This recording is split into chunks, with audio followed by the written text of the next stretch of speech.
언젠가부터 더 늦기 전에 내가 살아온 삶의 궤적을 돌아보는 글을 써봐야겠다고 생각했었다. 그 작업을 오늘부터 해보려고 한다. 시간 순서대로 나열하는 수필 형식으로 해볼 생각이다. 오늘은 그 첫 번째 시간. 인생살이는 좋을 때도 있고 어려울 때도 있다. 그러면서 사람들은 굽이굽이 인생의 굴곡을 맞이하게 된다. 그리고 자신이 산 인생의 최정점의 시기를 흔히 나의 전성시대라고 얘기한다. 그런 면에서 인생의 전성시대란 속된 말로 태어나서 가장 잘 나갔던 시절이나 가장 행복한 시절이었다고도 할 수 있을 것이다. 그렇게 보면 나의 전성시대는 아무래도 중학교 3년 동안의 시간이 아니었나 싶다. 아버지와 어머니, 형님, 누님이 모두 온전히 생존해 있어 가족의 따뜻한 정을 느낄 수 있었기 때문이고, 또 중학교에 입학한 후 갑자기 뛰어오른 내 학업 성적 때문이었다. 초등학교 시절의 내 학업 성적은 언급할 필요도 없이 엉망이었다. 8살 전부터 서무맞이기 소작 농사를 아버지, 어머니와 형님 둘, 그리고 나 이렇게 다섯이서 지었어야 했으니 농사철에는 일을 했고, 농사철이 아니어도 소꼴배기, 소먹이기, 소죽거리기 등을 해야 했고, 틈틈이 쉬는 시간이 생기면 동네 친구들과 칼싸움, 총싸움, 알쏘기와 새총쏘기, 딱지치기, 구슬치기, 산에서 동굴 파고 놀기, 논뚝 높은 곳에서 뛰어내리기 등등 온갖 놀이에 정신이 팔렸고, 밤에는 동네 만화가게에서 빌려온 큰 형님의 만화책 보기에 시간을 모두 보내었으니 그럴 수밖에 없었다. 그 무엇보다도 이런 것들 외에는 공부 자체에 아예 관심이 없었던 듯 싶었다. 만화책을 좋아했던 큰형님 덕분에 읍내 만화방의 만화란 만화는 거의 빠짐없이 본 것이 훗날 나의 상상력과 사물에 대한 이해력을 키워주는 자양분이 되었던 것 같다. 아톰, 이건철 씨가 그린 깍진 얼굴의 이국적인 풍모를 가진 그림 속 인물들은 지금도 기억에 생생하다. 그 중에서 황금충이란 만화는 중국 당나라 시절의 관복을 입은 사람들이 나오는 만화였는데, 글이 빽빽하게 쓰여져 읽을 게 많아서 좋았던 기억이 난다. 읍내의 만화책방을 빠짐없이 모두 훑어서 보았으니 아마도 몇천 권의 만화책을 읽었을 것이다. 그런데 학년이 올라갈수록 그림보다는 글이 많은 만화가 더 좋아졌다. 오래 볼 수 있어서 좋았고, 총을 탕 하고 쏘고 억 하고 맞은 뒤 쓰러지는 식의 만화책보다는 글이 많을수록 사건의 발단과 전개, 위기, 절정, 결말의 내용이 충분히 설명되는 것이 좋았기 때문이었다. 그런데 참으로 이상한 일이었다.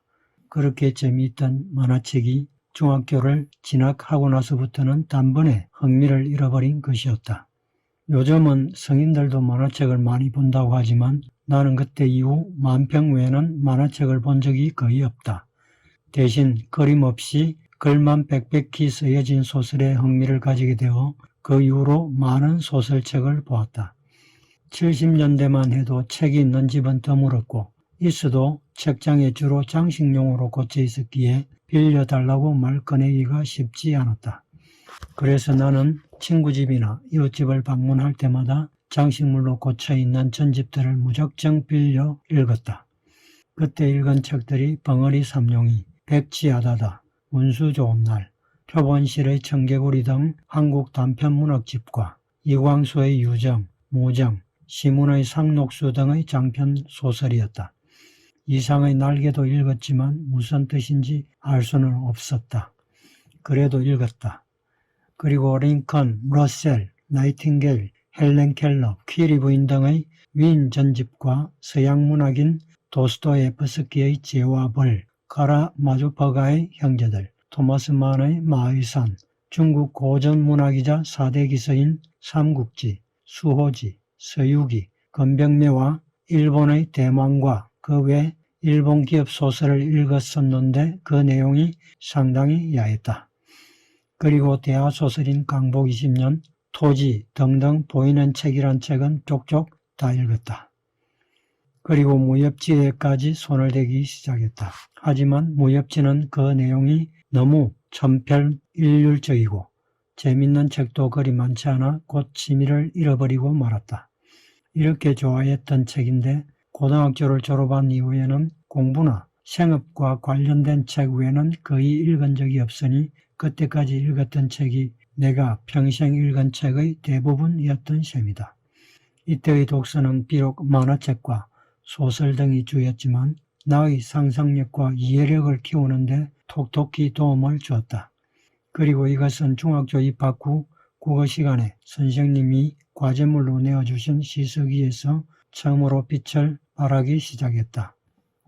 시제목은 코스모스였는데 국어 선생님께서는 정말 좋은 시를 썼다고 칭찬을 해주셨고 이 시는 내가 중학교를 졸업한 후에도 몇 년간을 교실 복도에 붙어 있었다. 그 후 몇 년 뒤 다시 모교를 찾았을 때에는 아쉽게도 사라져버려 지금은 어떤 내용의 시였는지 상세히 알 길은 없으나 가을날 시골길에 핀 코스모스의 모습을 그린 시였다. 당시 중학교 교지에 실렸을 수도 있으니 기회가 되면 친구의 교지를 빌려 그 내용이 무엇이었나 다시 확인해 볼까 생각하고 있다. 고등학교 때에도 학교별 글짓기 대회에 참가하여 입상하였던 경험도 갖게 되었다. 좋았던 기억이 많았던 중학교 때와는 달리 초등학교 때는 안 좋았던 기억이 더 많았다. 그 중 하나는 위생검사였다.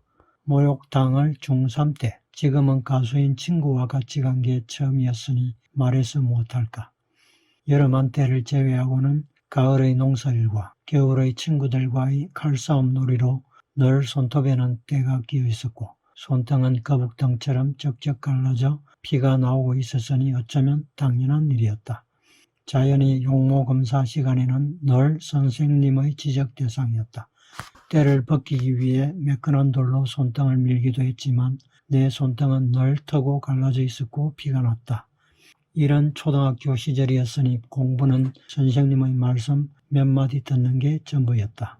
그것도 한쪽 귀로 듣고 한쪽 귀로 흘리는 형편이었으니 공부에 관심이 없었다고 보는 게 맞는 것이었다.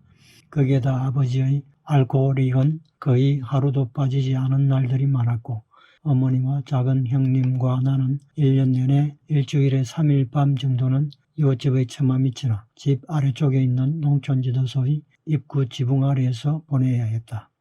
여름에는 모기에 떡겼고 겨울에는 너무 추웠다. 아버지는 술을 30이 넘어서 배우셨는데 전도 유망하셨던 삼촌이 돌아가시고 50년대 당시 마산의 여고를 졸업하고 지금 살아계시면 90이 다 되신 큰 누님을 비롯 많은 자식들을 잃고 삼촌의 사업과 토지계획 등으로 가산을 모두 탕진한 후 마지막 남은 자식들과 함께 살아가시면서 삶의 의욕을 상실하신 듯 하였다. 그래도 호구지책으로 소작 농사를 지어야 했고 그 힘든 농사일을 하기 위해서 힘을 내었어야 했으니 물탄 막걸리로라도 허기를 채우실 수밖에 없었을 것이다. 당시에는 왜 우리 아버지는 저렇게 술을 드시고 우리를 봄, 여름, 가을, 겨울 할 것 없이 바깥으로 내쫓으실까 이해도 되지 않고 원망도 많이 했지만 지금에 와서는 그조차도 가정을 이끌어가기 위한 아버지의 마지막 몸부림이었으리라는 것을 조금은 이해할 수 있게 되었고 지금은 마지막까지 가정을 지켜주신 아버지께 오히려 감사드리는 마음이다. 이런 상황에서 내 초등학교 성적이 당연히 좋을 리가 없었다. 1학년 때는 60여 명인 학급에서 꼴찌였고 2학년 때는 50등, 3학년 때는 40등 이렇게 매년 10등씩 올라가 6학년 때는 학급에서 13등 정도를 하였던 것 같다. 농사일로 먹고 살아야 했고 좋은 성적도 아니니 나도 그렇고 부모님 또한 내 학업에 대해 크게 관심을 가지지 않으셨다. 아마 때가 되면 몸을 움직여서라도 지 밥벌이는 하겠지 라고 생각하셨던 것 같다. 누가 내게 공부를 잘했으면 좋겠다는 바람도 없었고 나 또한 공부를 잘해봤으면 좋겠다는 마음도 갖지 않았다. 그래서 어떤 측면에서는 내 인생의 진정한 전성기는 농사일과 배고픔에 몸은 고달팠지만 자유롭고 가족과 함께했던 초등학교 시절이 아니었나 싶기도 하다. 그렇게 초등학교 시절을 보내고 드디어 13살 중학생이 되었다. 그런데 중학교에 진학을 하자마자 갑자기 병이 들어버렸다. 열병이었는데 결국 보름 정도를 학교에 가지 못하고 집에서 지내야 했고, 이때 갑자기 공부에 대한 열망이 열병과 함께 불꽃처럼 내게 찾아온 것이었다. 별 이유도 없었다. 그냥 공부가 하고 싶다는 생각이 강하게 들었다. 그때는 아이들이 참고서를 사는 것이 어려운 점을 감안하여서 국가에서 교과서와 함께 완전학습이라는 참고서를 함께 펴내던 때였다. 아파서 집에 누워 있으면서도 그 완전학습이라는 책을 읽으며 열심히 공부했다. 돌이켜보면 내 인생에서 딱 2번 열심히 공부한 경험이 있는데, 바로 이때와 고로부터 23년이 흐른 36살 때부터 2년 동안 한 세무사 시험 공부 때였던 것 같다. 첫 번째는 스스로의 자각에 의해서, 두 번째는 직업을 갖기 위한 반강제적인 공부였던 셈이다. 그렇게 입학하자마자 들었던 열병은 2주가 지나자 나았고, 그날 이후 처음으로 집 근처에 있는 학교에 등교를 했다. 그리고 입학 후 한 달이 지났을 때쯤 252여 명의 동기들과 첫 시험을 쳤다. 그런데 어리둥절한 성적이 나왔다. 나도 무슨 일인지 영문을 알 수가 없었다. 반에서 공동 2등, 전교 4등을 한 것이었다. 그로부터 3년 후 그때 1등한 친구는 서울대 사범대를, 나와 공동 2등을 한 친구는 서울대 원자력공학과를 갔는데, 나는 이 길밖에 없다고 생각했던 육군사관학교 입학시험에서 고혈압으로 신체검사에서 낙방하여 1년 후를 기약하며 타 대학 진학을 포기하고 자진재수를 하였으나 다음 해에도 결국 혈압에 발목 잡히고 말았으니, 따지고 보면 나의 고등학교 시절은 실패였던 셈이었다.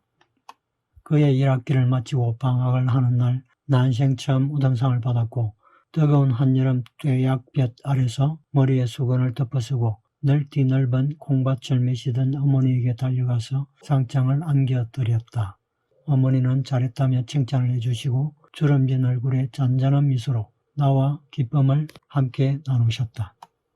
여하튼 초등학교 때 꼴찌까지 해본 나로서는 예상 밖의 성적이 아닐 수 없었다. 초등학교 때와는 달리 성적이 좋다 보니 학교 생활도 즐거웠고 새로운 친구들도 생겼다. 그러다 보니 열병을 앓던 때의 공부에 대한 열정은 다시 사라지고 친구들과 어울려 지내는 일에 더 마음이 가게 되고 말았다. 그런데 공부란 게 이상한 것이어서 한번 올라간 성적은 시험 치기 전 2 내지 3일 정도 벼락 공부만 하는데도 그리 떨어지지는 않았다. 그때부터는 다시 초등학교 때처럼 수업 시간에 듣는 공부가 거의 전부였다.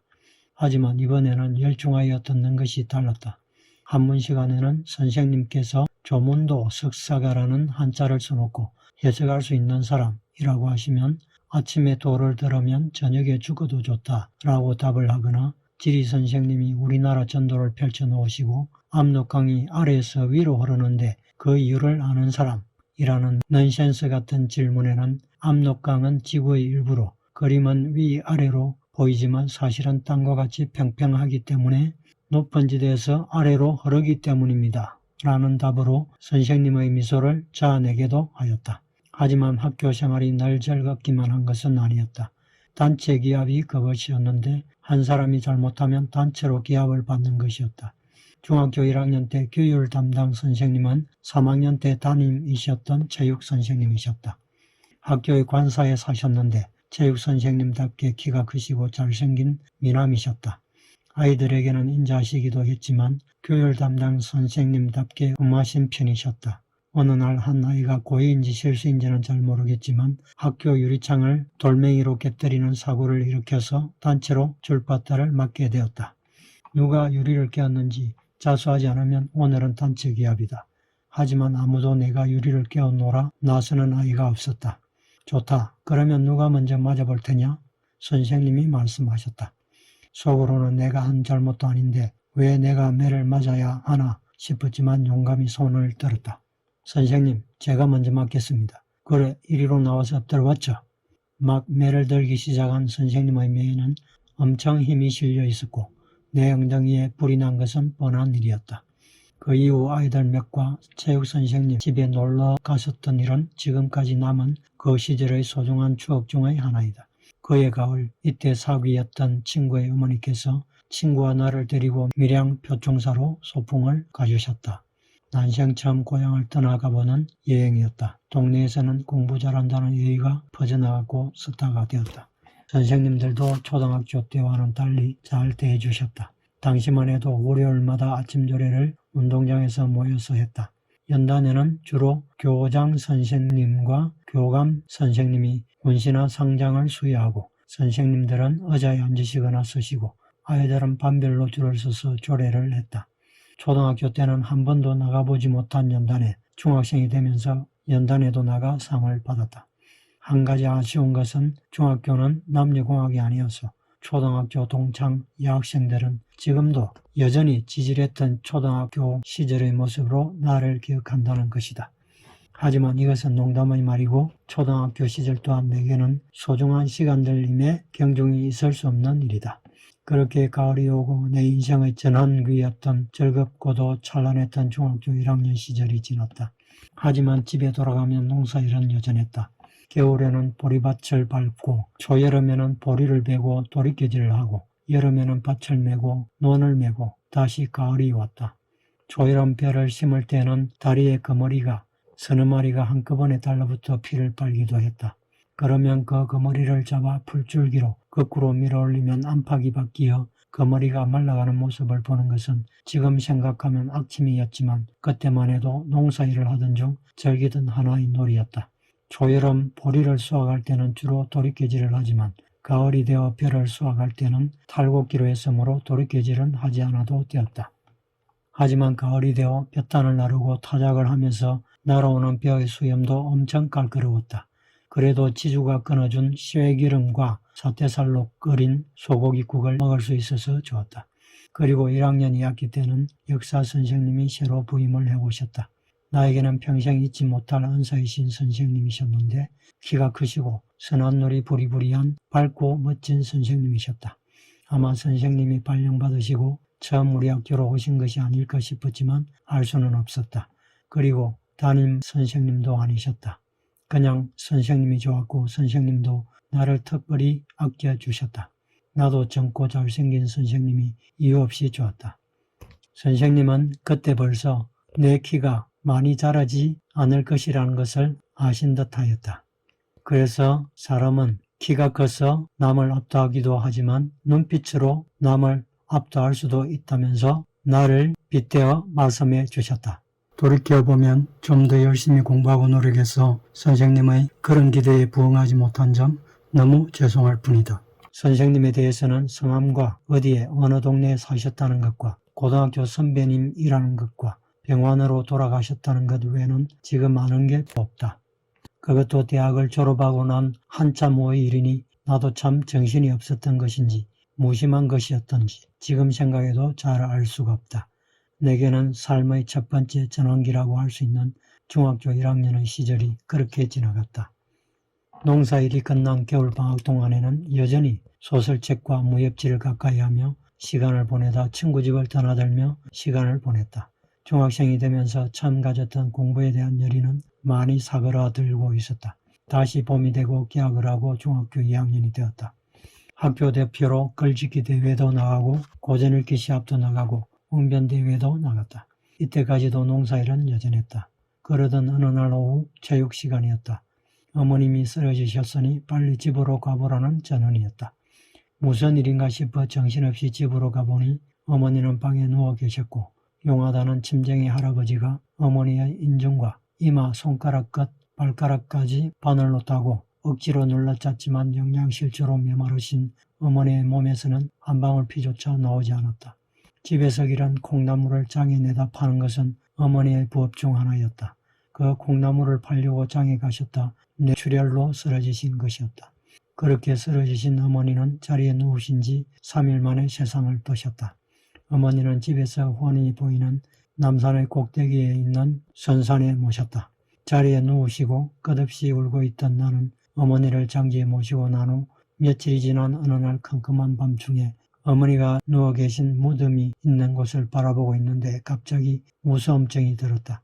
후에 들은 이야기로는 그렇게 산자는 망자와의 정을 떼는 것이라고 하였다. 어린 나이임에도 내가 참으로 무정한 자식이구나 하는 생각이 들었고 부끄럽기까지 하였다. 지금도 어머니께 죄송한 마음이다. 어머님이 돌아가시고 진영의 친척이 운영하던 양장점에 일하던 고운 누님이 10여 년 만에 집으로 돌아왔다. 마침 양장점 일도 잘 안 되어 문을 닫아야 할 형편인 탓도 있었다. 그 집도 그 시대의 아버지가 흔히 그랬듯 아저씨의 술버릇이 문제였다. 어머님이 돌아가시고 난 후 여전히 술에 빠져 사시는 아버지와 작은 형님, 그리고 나만 지낼 때였으니 어린 때의 기억만 조금 남아있는 누님이 돌아가신 어머니 대신 다시 돌아와 얼마나 좋았던지 몰랐다. 누님이 너무 좋은 나머지 누님을 귀찮게 하고 힘들게 하다 혼이 난 기억이 난다. 누님의 입장에서는 집이라고 객지에서 돌아왔는데 술에 빠져 사시는 아버지와 아직 고등학생이었던 형님, 그리고 나, 이렇게 남자들만 있는 집에 갑자기 혼자 뚝 떨어져 산다는 게 많이 힘들었을 텐데 나까지 힘들게 했으니 누님이 그럴 만도 했다는 생각을 한다. 그렇게 금방 하늘에서 뚝 떨어진 듯한 누님과는 그리 오랜 시간을 함께하지 못했다. 몇 달 후 누님이 시집을 간 때문이었다. 어느 날 훗날의 매형이 되신 한 아저씨가 우리 집을 찾아왔다. 물론 누님이 결혼을 하기 전의 얘기다. 얘야, 누님 집에 계시니? 내가 중3 때이니 처남이라고 하기도 그렇고 매형은 그렇게 물을 수밖에 없었을 것이다. 그때 웬일인지 나는 퉁명스럽게 말했다. 없어요. 그게 매형과의 첫 대면이었다. 대학을 졸업하고 서울에서 10년간을 지냈을 때는 몇 년간 신세를 지기도 했었던 매형이었다. 그때 우리 집 형편이란 말할 것도 없었다. 매형은 아무것도 필요 없으니 누님을 데려가겠다고 했다. 그때 적극적으로 매형의 입장에서 결혼을 추진한 사람이 그때 고3이었던 작은 형님이었다. 그래서 그런지 매형은 작은 형님을 아주 좋아했다. 그렇게 만난 지 몇 달 만에 누님은 서울로 시집을 가고 말았다. 그때의 짧은 만남 이후 매형은 50여 년가량의 세월을 누님과 해로하다 올해 초에 갑자기 쓰러지셔서 며칠 만에 돌아가셨다. 그렇게 누님은 내게는 늘 손님이었다. 누님이 서울로 시집을 간 후 다시 집에는 아버지와 작은 형님과 나 이렇게 세 식구만 남게 되었다. 아버지의 알코올릭은 여전하셨다. 하지만 이미 훌쩍 자라버린 자식들이라 더 이상은 쫓겨나지는 않았지만 힘들기는 마찬가지였다. 어머니가 돌아가신 후 집안의 생계는 온전히 당시 공고를 다니시던 작은 형님의 몫이 되었다. 형님은 또 어떻게 고등학교를 마칠 수 있었는지 나로서는 알 길이 없다. 그때까지는 아마 우리 형제 서로가 각자의 문제는 각자가 해결했던 것 같다. 작은 형님은 대단하신 분이다. 중학교 1학년까지만 해도 작은 형님은 반에서 세 손가락 안에 들 정도로 키가 컸었다. 하지만 그때 이후 키가 더 이상은 자라지 않아 성인이 된 때의 키가 바로 중1 때의 키였다. 그만큼 작은 형님은 육체도 마음도 조숙한 편이었다. 작은 형님과 나는 큰 형님이 초등학교를 마치고 부산에서 공장을 운영하는 친척 집으로 가기 전 집에서 같이 있을 때만 해도 별로 사이가 좋지 않았다. 큰 형님은 철저히 내 편이었고 작은 형님은 나를 싫어해 작은 형님에게 맞기도 많이 맞았다. 그러다가 큰 형님이 부산으로 떠난 후부터는 작은 형님은 나를 많이 아껴주었다. 어머님이 돌아가시고 작은 형님이 공고를 졸업하고 마산의 코리아 타코마를 입사하기 전까지의 1년간 우리 집 살림이 어떻게 꾸려졌는지는 아직도 내게는 미스터리다. 형님은 이웃집 아저씨의 묘목 키우기를 보고 자신이 직접 오동나무 묘목을 키우면서 돈을 벌기도 했다. 오동나무 씨앗은 마치 작은 나비의 날개처럼 생겼는데 그 작은 씨앗에서 저렇게 큰 나무가 싹이 트고 자라는 것이 신기할 정도였다. 그런 형님은 언제나 내게는 큰 울타리 같은 존재였다. 형님과 나를 비교해 생각해보면 형님은 지식 하나를 10배로 활용하는 능력을 가지고 나는 10개의 지식을 하나도 발휘할 줄 모른다는 생각을 하곤 했다. 그런 형님이 사고로 내 곁을 떠나신 지도 벌써 20년이 넘었다. 이제 조카들이 모두 다 자라 공무원 생활을 하고 있으니 혼자의 몸으로 아이들을 키우신 형수님의 공이 눈물겹기만 하다. 어머님이 돌아가신 후 당장 중학교 2학년 2학기 때는 작은 형님도 학교를 다니던 때라 당장 육성회비를 낼 수가 없게 되었다. 역사 선생님을 찾아갔다. 선생님, 이제 학교를 그만두어야 할 것 같습니다. 왜 그러지? 선생님이 물으셨다. 도저히 회비를 낼 수가 없습니다. 당시에 나는 아무 생각 없이 아마도 마지막 인사를 드리러 가야겠다고 생각했던 것 같다. 지금이야 중학교도 의무교육이지만 그때만 해도 국민학교를 졸업하고 중학교에 지나가지 못한 사람이 많았다. 그러니 형편이 안 되면 중학교 중퇴도 당연한 일이었다.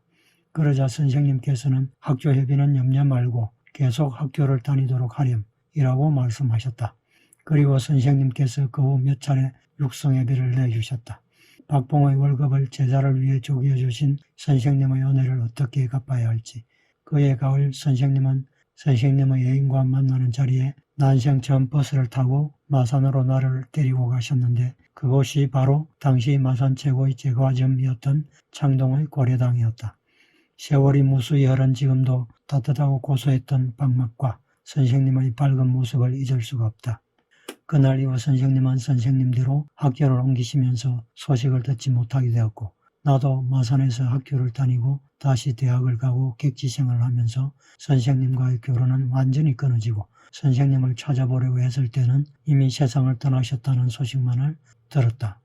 선생님과의 인연은 직접 듣지는 못했지만 그 이후 지금까지 살아오면서 항상 올바른 길을 걸으며 살아야 한다는 선생님의 유언으로 남은 것 같다.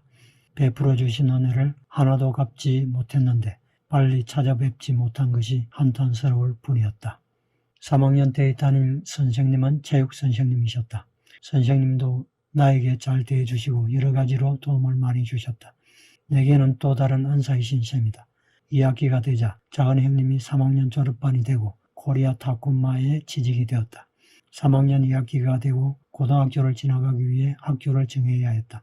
형님은 형편을 생각해서 장학생으로 상고를 가는 것이 좋겠다고 했으나 나는 인문계인 마상고를 갈 거라고 고집을 부렸다.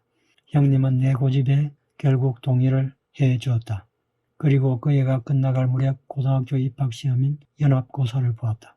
나는 그 시험에서 200점 만점에 190점을 맞췄다. 중학교에 입학하고 처음 본 시험에서 전교 4등을 했었는데 졸업시험 격인 연합고사에서 전교 2등의 성적을 받았으니 3년 내내 농사일과 벼락치기 시험 공부의 결과로는 만족할 만한 성적이었던 셈이다. 하지만 당장 고등학교 입학금이 문제였다. 그때 아는 지인들께서 십시일반 회비를 만들어주면서 이 소식이 방송국에 알려져 공부 잘하는 학생이 주위 분들의 도움을 받아 명문고인 마산고등학교를 지나갈 수 있게 되었다며 난생 처음 방송을 타기도 했다. 그리고 우리 집 사정을 잘 알고 있던 대령계급으로 같은 동네에 살고 있던 이웃의 소개로 초등학교 4학년 아이가 있는 마산 의시장 근처의 한 집에 입주가정교사로 가게 되었다. 이렇게 해서 어려웠지만 나름 빛났던 나의 전성기 중학교 시절이 지나고 있었다. 다시 나의 고등학교 시절은 마산에서 계속 이어진다. 고향과 어머니에 관해 쓴 글이 있다. 제목 어머니.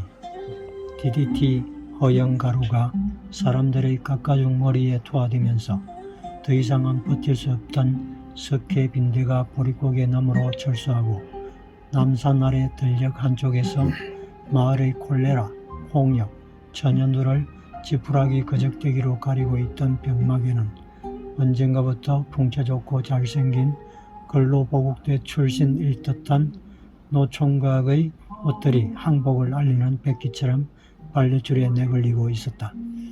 독새풀 잎 위로 겨울 햇살이 금방이라도 푸르게 미끄러져 병막의 방문 안으로 빨려 들어갈 것 같이 위태로웠던 병막으로 가는 좁은 논뚝길에는 알록달록한 무당개구리가 헤엄을 치는 일급수 옹달샘이 있었다. 팻말에는 묵는 물이니 손이나 발을 씻지 마시오. 병막의 주인 백이라고 적혀 있었다. 아마 그 노총각은 옹달샘물을 소주로 병막을 독한 소주병을 막아놓은 병막에와 같은 글자라 여겼던 모양이었다. 들판에는 겨울이 오고 있었다. 강아지만한 아이가 저녁 답 종일 풀을 떠던 소를 몰고 쌀이때 울타리 집으로 돌아올 점 전봇대만큼이나 길어진 그림자가 지탱하고 있던 위태로운 집 굴뚝에서 나오는 희뿌연연기는 흰쌀 하나 없이 액을 삼킨 보리를 2번 곱삶아 먹는 보리밥처럼 풀기가 없었다. 얼어붙은 가난을 녹이기 위해 창백한 청솔가지가 푸른 불꽃을 피우면 매캐하고 희뿌연 연기가 구멍난 내장에서 흘러나오는 우물처럼 고들장의 틈을 뚫고 방 안에 가득 찼고 천정에는 시꺼먼 먼지 고드름이 자꾸만 커져가고 있었다. 들기름 먹은 아래목 돌가루 종이 장판은 검은 복막염처럼 온방으로 전이 되고 따뜻한 온기에 간지러워진 석회가 난닝구 바느질 틈 사이에서 온몸을 뒤척이고 있었다. 좋았던 시절의 큰 뒤죽바닥은 밥 달라고 아우성치는 아이의 보채는 소리로 10년처럼 깊고 어둡게 긁혀 생채기가 나고, 그런 날이면 아이는 무 꽁보리밥을 먹었고 겨울밤은 대책 없이 길기만 했다. 어두운 긴 밤이 지나면 물자가 바닥난 전장처럼 희망없는 새벽이 외떨어진 초가를 덮쳐왔다. 윙윙거리는 찬바람 소리가 났던 구멍난 창호지는 어머니의 가슴처럼 구멍이 나 있었고, 체할 만큼 잡수셨을 리도 없었던 어머니는 늘 가슴이 아프시다며 주먹진 손으로 가슴을 치셨고, 허기를 채우기 위한 물탄 막걸리에도 취하신 키 크신 아버지의 그림자는 얇은 바람에도 흔들리고 있었다. 소마구간과 같은 지붕의 아래인 부엌바닥에는 늘 소의 배설물이 흐르고 있었고, 마당에는 한 지붕 아래의 화장실에서 서며 나온 빗물이 조금씩 고여 있었다. 6 식구들이 입에 풀칠할 소작 서무마지기 노는 취한 아버지와 솜처럼 약한 어머니와 굶주린 어린 자식들이 농사를 짓기에는 바다처럼 넓었고, 별이 지기 전 집을 나서고 별이 뜬 후에야 할당량을 다 못 채운 죄인처럼 어둠과 함께 숨어들게 하였다. 망한 집이 모두 그렇듯 할아버지 술값 대느라, 명이 짧았던 큰 아들딸 공부시키느라, 삼촌 사업하느라 예전에 가진 땅을 모두 팔았던 부잣집에 떼거리가 떨어져 보리쌀 몇 대 빌리러 갔다 연희 때와는 달리 거절당하고 돌아온 날, 46 늦은 나이에 낳은 어린 자식의 손을 잡고 아이야, 다음에 내 제상에는 쌀밥과 고기와 과일 대신에 지전을 올려주면 좋겠구나. 어머니의 그 슬픈 눈 속에는 세상을 향한 원망은 없었다. 아이는 어머니의 눈에서 자신에 대한 소망을 보았을 뿐이었다. 어린 뼈를 녹이는 듯한 고된 농사일을 그만두게 된 날은 14살 가을이 오는 날 체육 시간에 갑자기 찾아왔다. 집에서 키운 콩나물을 팔기 위해 시장에서 쓰러지신 어머니의 10손가락과 코 아래와 이마에 용하다는 함부로 찔러댄 김영감의 침으로는 한 방울의 핏기조차 없이 메말라 마른 무 뿌리처럼 주름져 무기력하게 처져 있었던 어머니의 가녀린 몸을 다시 일으켜 세울 수는 없었다. 청개구리 같은 불초자식이 마련한 제상에는 어머니의 바람과는 달리 연희 제상처럼 과일과 나물과 생선, 하얀 잎합이 올랐고, 깊은 산 어머니 산소에는 올해도 노란 나뭇잎이 지전으로 깔렸다. 어머니가 가신 나이보다 더 되어서 오르는 산소 가는 길에는 도토리를 감추어 입이 도톰해진 배부른 다람쥐 모자가 햇살이 내려 비치는 나무 위를 타고 오르며 까불고, 풍덩한 멧돼지 목욕 구덩이가 드문 발걸음을 질척하며 가로막듯 길목을 지키고 있었다. 이렇게 해서 마산으로 무대를 옮겨서 나의 고등학교 시절은 계속 이어진다. 입주 가정교사로 가르쳐야 할 아이가 있는 집은 마산의 어시장에 위치해 있었다. 입학을 하고 벚꽃이 화려하게 핀 어느 봄날, 그 집으로 가기 전 아이의 어머니와 만난 곳은 중학 시절 역사 선생님과 함께 처음으로 마산으로 와서 즐거운 시간을 가졌던 바로 그 고려당이었다.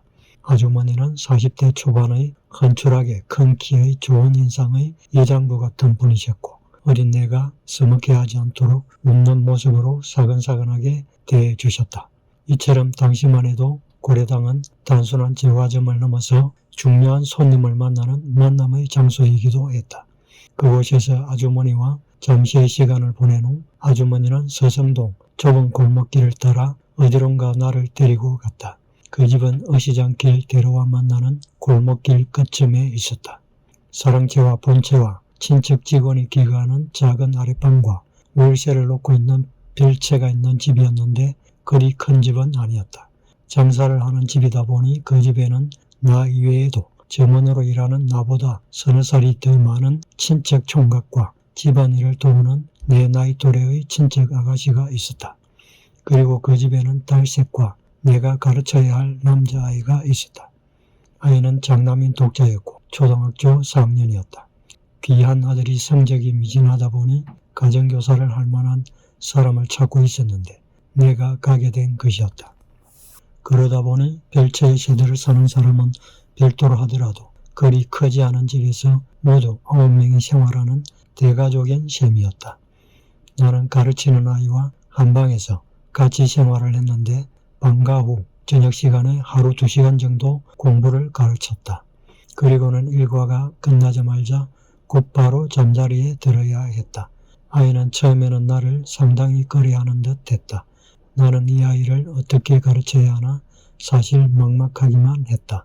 하지만 달리 방법이 없으니 그 당시 유명했던 참고서인 동화정과로 아이를 가르치는 외에는 달리 방법이 없었다.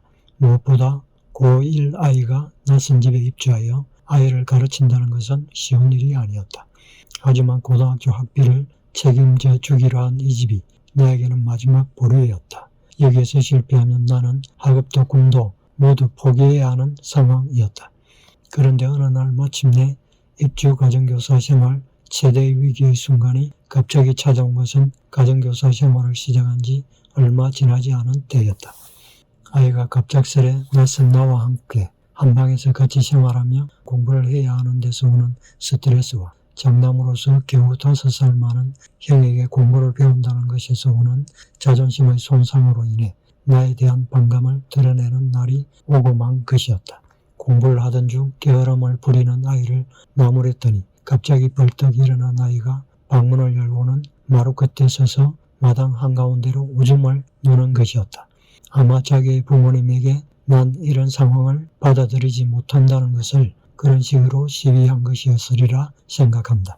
나도 갑자기 벌어진 예상치 못한 상황에 당황할 수밖에 없었다. 순간 내 머릿속으로 복잡한 생각들이 스쳐 지나갔다. 지금 이 순간 아이를 위해서도 나를 위해서도 이 아이를 바로잡지 못하면 안 된다는 생각이 들었다. 그 순간 나는 이미 고등학교 1학년 학생이 아니라 교사였고 직장인인 것이었다. 나는 특별히 여도한 것은 아니었지만 결과적으로는 고육지책의 방법을 쓰기로 했다. 그리고 중학교 시절 육성회비 못 내는 아이를 때리는 선생님에게 벌떡 일어나 마침 그때는 회비를 내었으나 그동안 여러 번 회비를 제때 내지 못해 체벌을 받았던 화풀이를 하듯 선생님, 회비 못 내는 것이 학생의 잘못도 아닌데 왜 때립니까? 라고 했다가 대나무 먼지털이 3개가 부러지도록 맞고도 끝까지 잘못했다고 빌지 않았던 그때의 기억이 떠올랐다. 아마도 역사 선생님과 대비되는 행동을 하시는 선생님께 반감의 마음이 들었던 듯 했다. 하지만 돌이켜보면 그때의 사정으로는 하고 싶어서 하신 분은 아무도 없었을 괴로운 업무 중의 하나인 육성회비 납부 독려를 하신 선생님께 해서는 안 될 행동을 한 것이라는 반성을 하고 있다. 그날 이후 사물의 한 단면만을 보고 정의와 불의를 일도양단으로 판가름하는 것은 지금도 그 당시 아이였던 나의 판단처럼 위험한 것이라고 생각하고 있다. 선생님, 그때의 저의 행동은 먼지털이 3개가 아니라 10개가 부러지게 맞았어도 말 못할 만큼 정말 잘못된 일이었습니다. 철없는 제자의 소영웅주의에서 발현되었던 돌발 행동에 대해서 사죄해 드립니다. 용서해 주십시오. 다시 한번 선생님께 용서를 빌어본다. 어쨌든 일단 일이 벌어진 이상 수습을 해야 했다. 나는 돌발 행동을 보인 아이를 방에다 불러 앉혔다. 처음에는 그렇게 하면 안 된다고 조용히 타일러 볼까 생각했지만 이 아이의 상태로 와서는 그렇게 해서는 안 될 것 같다는 생각이 들었다. 나는 아주머니에게 먼지떨이를 가져달라고 했다. 그리고 내 손바닥을 내밀며 그 먼지떨이를 아이에게 주면서 때리라고 했다. 하지만 당연히 아이가 나를 때릴 수는 없는 일이었다. 나는 다시 그 먼지떨이를 내 손에 잡았다. 그리고 세게 내 왼쪽 손바닥을 때렸다. 나는 대나무 먼지떨이가 부러질 때까지 계속 내 손을 내리쳤다. 놀란 아주머니가 나를 말렸다. 그날의 일은 그렇게 마무리가 되고 나의 입주 가정교사 생활은 그때부터 본격적으로 시작이 된 셈이었다. 지금 생각해보면 그때의 내 행동이 옳은 것이었나 다시 한번 생각을 해보게 된다. 한편으로는 아이에게는 힘든 상황이었을 수도 있었겠다라는 생각을 하기도 하지만 나로서는 귀한 아들로 대접받으며 어린 독재자로 성장하고 있던 아이에게는 적절한 훈계였으리라는 생각을 지금도 하고 있다. 그렇게 해서 그날 이후 3년 동안 아이와 서로 선생님과 학생으로서 그리고 형님과 동생으로서 좋은 관계를 유지하며 지낼 수 있었다. 다가온 그의 겨울방학에는 내가 아이 부모님께 제안을 하여 아이와 함께 절 같은 곳에서 생활을 해봤으면 좋겠다고 했고, 아주머니가 함안에 있는 그 집안의 어느 제시를 알아보았고, 아이와 나는 그곳에서 겨울방학을 보내기로 했다. 그곳에서 우리는 뒷산에서 땔감을 줍기도 하고 뛰어다니며 놀기도 하고 공부도 했다. 아이와 나는 그곳에서 한 달을 함께 보내며 공동의 추억을 공유할 만큼 가까운 사이가 되어 자연스럽게 더 친하게 지내는 형과 동생이 되었다. 제실의 밤은 적막하고 어두웠다. 심지어는 으시시하기까지 했다. 어느 날 밤에는 아이가 잘못 본 그림자 때문에 귀신 소동이 벌어지기도 했다. 아이가 형님, 저기 귀신이 하며 놀란 눈으로 나를 바라보며 손으로 가리켰는데 내가 돌아보니 당연히 아무것도 없었다. 우리는 전기도 들어오지 않는 곳에서 촛불을 켜고 공부를 하다가 잠을 잤다. 그리고 식사는 아래쪽 동네의 제시를 관리하는 집에서 해결했다. 나는 이미 그런 상황에 익숙한 터였지만 아이에게는 그때 한 경험이 아마 난생 처음 접하는 생소한 체험이었을 것이다. 고1 때 동계 야영훈련 비슷한 생활을 할 생각을 할 수 있었다는 게 신기하긴 하지만 이미 내게는 익숙한 생활이었던 셈이었다. 하지만 그 아이에게는 아마 생전 처음으로 경험하는 낯선 환경이었을 것이다. 집에서는 막내인 내가 지금도 후배들과 별 스스럼 없이 지내는 것도 아마 그때 그 아이와의 생활에서 얻어진 경험 덕분 때문인 듯하다. 그렇게 해서 고등학교 3년 동안 나는 그 집에서 생활을 하였고 그 집 식구들과는 이후에도 상당히 오랜 기간 교류를 하며 지냈다. 하지만 어느 순간 그 집과 왕래가 끊긴 지도 20년이 되어가고 있다. 내가 가르친 그 아이는 이미 결혼도 하고 아이도 가졌을 것이다. 대학생이었을 때 보았는데 그때 이미 장성하여 훌륭한 청년이 되어 있었다. 인연이 있으면 다시 볼 날도 올 것이다. 어디서든 잘 살아가기를 바란다. 한 가지 내가 서울에서 직장 생활을 할 때 돌아가신 아저씨의 묘소를 한번 찾아보지 못한 것이 죄송할 뿐이다. 그렇게 아이를 가르치며 지내던 곳은 지금의 남성동 시민약국 근처에 있었는데 내가 다니던 고등학교까지의 거리는 도보로 30분 정도, 거리로는 2km 정도의 거리였다. 그 집에서 지내는 동안 별로 힘든다는 생각은 없었다. 휴일이면 그 집 아이들과 함께 그때까지만 해도 매립되지 않고 머지않은 곳에서 출렁대고 있었던 바닷가에서 무엇이 그리 좋은지 서로 손을 잡고 소리 높여 웃고 뛰어다니며 놀았다. 남성동의 바닷가 선창가 배들은 서로 머리를 맞대고 마치 이야기를 나누듯 비극대고 있었고 갈매기가 날아가는 가을의 낭만적인 풍경을 보면 저절로 노래가 흘러나왔다. 지금도 신선한 고기 비린내 나는 그때의 선창 풍경이 눈에 선하다.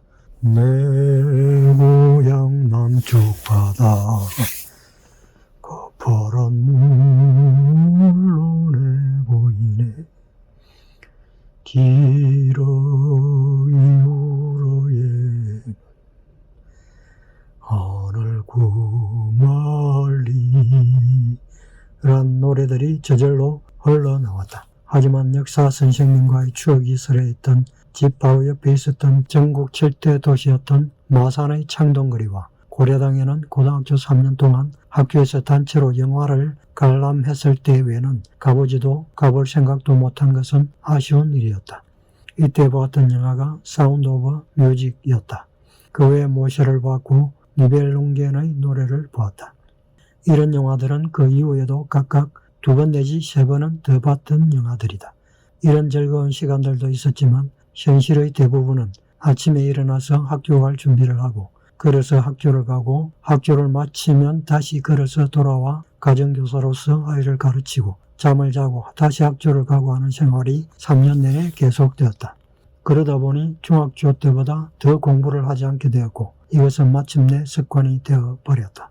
그리고 그렇게 해도 중학교 때처럼 웬만큼은 잘해 나갈 수 있을 것이라고 생각했던 내 예상은 빗나갔다. 무엇보다도 중학교 1학년 때 아파서 학교에 나가기 전 완전 학습책으로 한 단계 업그레이드 되었던 중학교 때와는 달리 중학교를 졸업하고 고등학교 입학할 때까지의 기간 중에는 친구들과 함께 노는 데 바빠 그 이후의 공부에 대한 준비가 전혀 되어 있지 않았다. 자연스럽게 중학교 1학년 때 기적과 같은 괄목상대할 학업 성적의 향상과 같은 일은 일어나지 않았다. 특히 가장 중요한 과목인 영어와 수학의 경우는 입학하자마자 마치 대학생의 시험 문제처럼 어느 정도는 선행 학습이 되어 있는 학생만이 풀 수 있는 문제가 주관식으로 출제되었고 문제 프린트물은 끊임없이 배포되어 나왔다. 공부를 하고 싶었지만 짧은 선생님의 강의 외에는 가르쳐주는 사람도 해답지도 없으니 푸는 방법을 알 수가 없었다. 수학의 경우는 그때만 해도 촌놈이 한 번도 접해보지 못한 정통 수학책을 보고 이해해야 풀 수 있는 수준의 문제가 나왔다. 하지만 계속 그런 문제가 나오고 있을 동안 나는 정통 수학을 볼 생각도 못했다. 영어도 마찬가지였다. 고등학교를 졸업할 때까지 채 한 번을 보지 못한 성문종합 영어책 등에서 나오는 문제가 가로 채우기와 주관식으로 나왔다. 사지선다영어로만 접하던 중학교 때 차원의 문제가 아니었다. 그렇게 밑도 끝도 모를 문제지 프린트물에는 해답도 해설도 없었고 기말고사에는 그 문제가 고스란히 다시 나왔다. 그 문제들에서 학교 시험이 나올지는 뻔히 알고 있었지만 속수무책으로 문제를 풀 수도 답을 알 수도 없었다. 이렇듯 고등학교의 공부는 보다 체계적인 학습 방법과 무엇보다 정보를 얻고 공부에 전념해야 한다는 점에서 환경의 지원이 절대적으로 필요한 것이어서 따로 공부를 하지 않아도 일정 수준을 유지할 수 있었던 중학교 때와는 근본적으로 공부에 대한 접근론 자체가 달랐던 것이었다. 그러다 보니 수업은 내용도 알 수 없는 지루한 시간이 되었고 체계적인 학습이 될 수가 없었다. 그렇게 꼼짝없이 교실에 갇혀 지내는 내게는 무의미한 시간들 뿐인 시간들이 지나고 있었다. 이런 식의 선행 학습이 아니라 진도에 맞추어서 학생들 각자의 수준에 맞는 학습부터 차근차근 실력을 쌓아가게 했다면 모두가 훨씬 잘할 수 있었을 것이다 라는 데서 당시의 수업에서 많은 문제점을 찾을 수 있었다는 생각을 해본다. 거기에다 공부에 전념할 상황도 아니었고 공부 방식에 대해 누구에게도 조언을 받지 못하는 상황에서 나로서는 더욱더 문제를 극복할 방법이나 시간이 없었다. 가위에는커녕 공부하고 있으면 소죽거려라는 소리만 듣던 나로서는 중학교 때 과외도 받고 했던 친구들이 고등학교에서 많이 향상되는 것을 보고 역시 공부도 돈이 들어야 공부가 되는구나 하는 생각을 하기도 하였다. 이때의 경험으로 세무사 공부를 할 때는 단기 합격을 하기 위해서는 정보를 얻고 공부 방법을 알아야 하기에 무조건 서울로 가서 자신의 진도와 수준에 맞는 학원 강의를 들어야 한다는 생각을 굳혔고 실제로 그렇게 해서 총 1년 6개월 단기의 공부로 세무사 시험에 합격을 한 것도 사실이다. 입학 당시 받았던 연합고사 190점은 입학 동기생 중 100위 안의 성적이었지만 막상 고등학교 생활이 시작되자 내게 닥친 현실에서는 아무런 힘이 되지 못했고 현실적인 가혹한 결과를 맞을 수밖에 없었다. 이런 상황에서 100위 안의 성적은 고사하고 그나마 중상 정도의 성적을 유지하였으니 그것만으로도 요행이거나 다행한 일이었는지도 모를 일이다. 돌이켜보면 사당 오락의 정신이 필요한 중요한 시기였으나 중학교 때와 다름없이 다람쥐 쇠파 기돌듯 예습도 복습도 없이 학교만 왔다 갔다 하며 보낸 3년의 시간이었으니 당연한 결과였다. 사실 중학교 때 은사이신 역사 선생님을 찾아뵙지 못한 것도 생각과는 달리 만족스럽지 못한 고등학교 학업 성적의 결과 때문이기도 했다. 내게 큰 기대를 가지고 계셨던 선생님의 기대에 부응하지 못한 죄송함과 부끄러움 때문에 선생님을 찾아뵙지 못한 것이었다. 그렇다 하더라도 선생님을 하루빨리 찾아뵙고 인사를 드리는 것이 도리였는데 언젠가는 찾아뵐 날이 오겠지 하며 하루 이틀 미루다 세월이 지났고 그러다 다시 선생님을 찾아볼 시도를 했으나 선생님의 근황을 알아보았을 때는 이미 세상을 떠나신 후였으니 한탄스럽고 죄송할 뿐이었다. 역시 자식이 효도를 하려고 하나 부모님은 기다려주지 않는다는 옛말이 맞는 말이었다는 생각을 할 수밖에 없었다. 이런 만족스럽지 못한 고등학교 시절이었음에도 내게 자긍심을 심어주는 일은 하나 있었다. 어린 시절의 독서에 힘입은 자그마한 글쓰기에 대한 재주는 중학교 때와 마찬가지로 고등학교 시절에도 유효하여 동기생 중에서 두세 명과 함께 선발되어 글짓기 대회 학년 대표로 나갔던 일이었다. 그리고 작은 상이나마 도지사 상을 받았다. 중학교 때 학업은 통하지 않았지만 어린 시절의 독서의 힘은 여전히 통하고 있었던 셈이었다. 그런 가운데 아찔하지만 재미있는 에피소드도 있었다. 입학 후 어느 봄날이었다. 교정에 활짝 핀 벚꽃나무 그늘 아래서 동기생들과 놀고 있는데 2학년 선배 몇 명이 다가왔다. 그때만 해도 고등학교 선배는 무서운 존재였다. 특히 규율 반장 선배들은 교문 앞에서 두발 불량, 복장 불량 학생들이나 지각생들을 적발해 수업시간 전에 따로 기합을 주었기 때문에 우리들에게는 공포의 대상이었다. 우리 학교는 모두 모범생들이라 폭력배 같은 사람이 없을 것 같지만 마냥 그렇지만은 않았다. 그 선배 중 한 명이 비실비실 웃으며 내게 다가왔다. 그 선배는 내가 작고 촌스럽게 보여서인지 유독 나를 표적으로 괴롭히는 것이었다. 어느 순간 나는 도저히 더 이상은 참을 수가 없어서 어릴 때 형님과 연습했던 엽차기를 그 선배의 얼굴에 날렸다. 지금 생각해도 어떻게 그렇게 완벽한 자세가 나올 수 있었는지 나도 모를 일이었다. 상체는 수평 아래로 곧바로 옆으로 누웠고 두 손은 가슴 앞에 모은 채 다리는 일자로 쭉 뻗었다. 이소룡의 완벽한 엽차기의 자세로 네 발이 나보다 키가 꽤 큰 그 선배의 얼굴 코앞에서 딱 멈춘 것이었다. 만약 네 발이 그 선배의 얼굴을 맞췄다면 난 학교로부터 처벌을 받았을 것이고 선배들 등살에 학교 생활도 어려워졌을지도 모를 일이었다.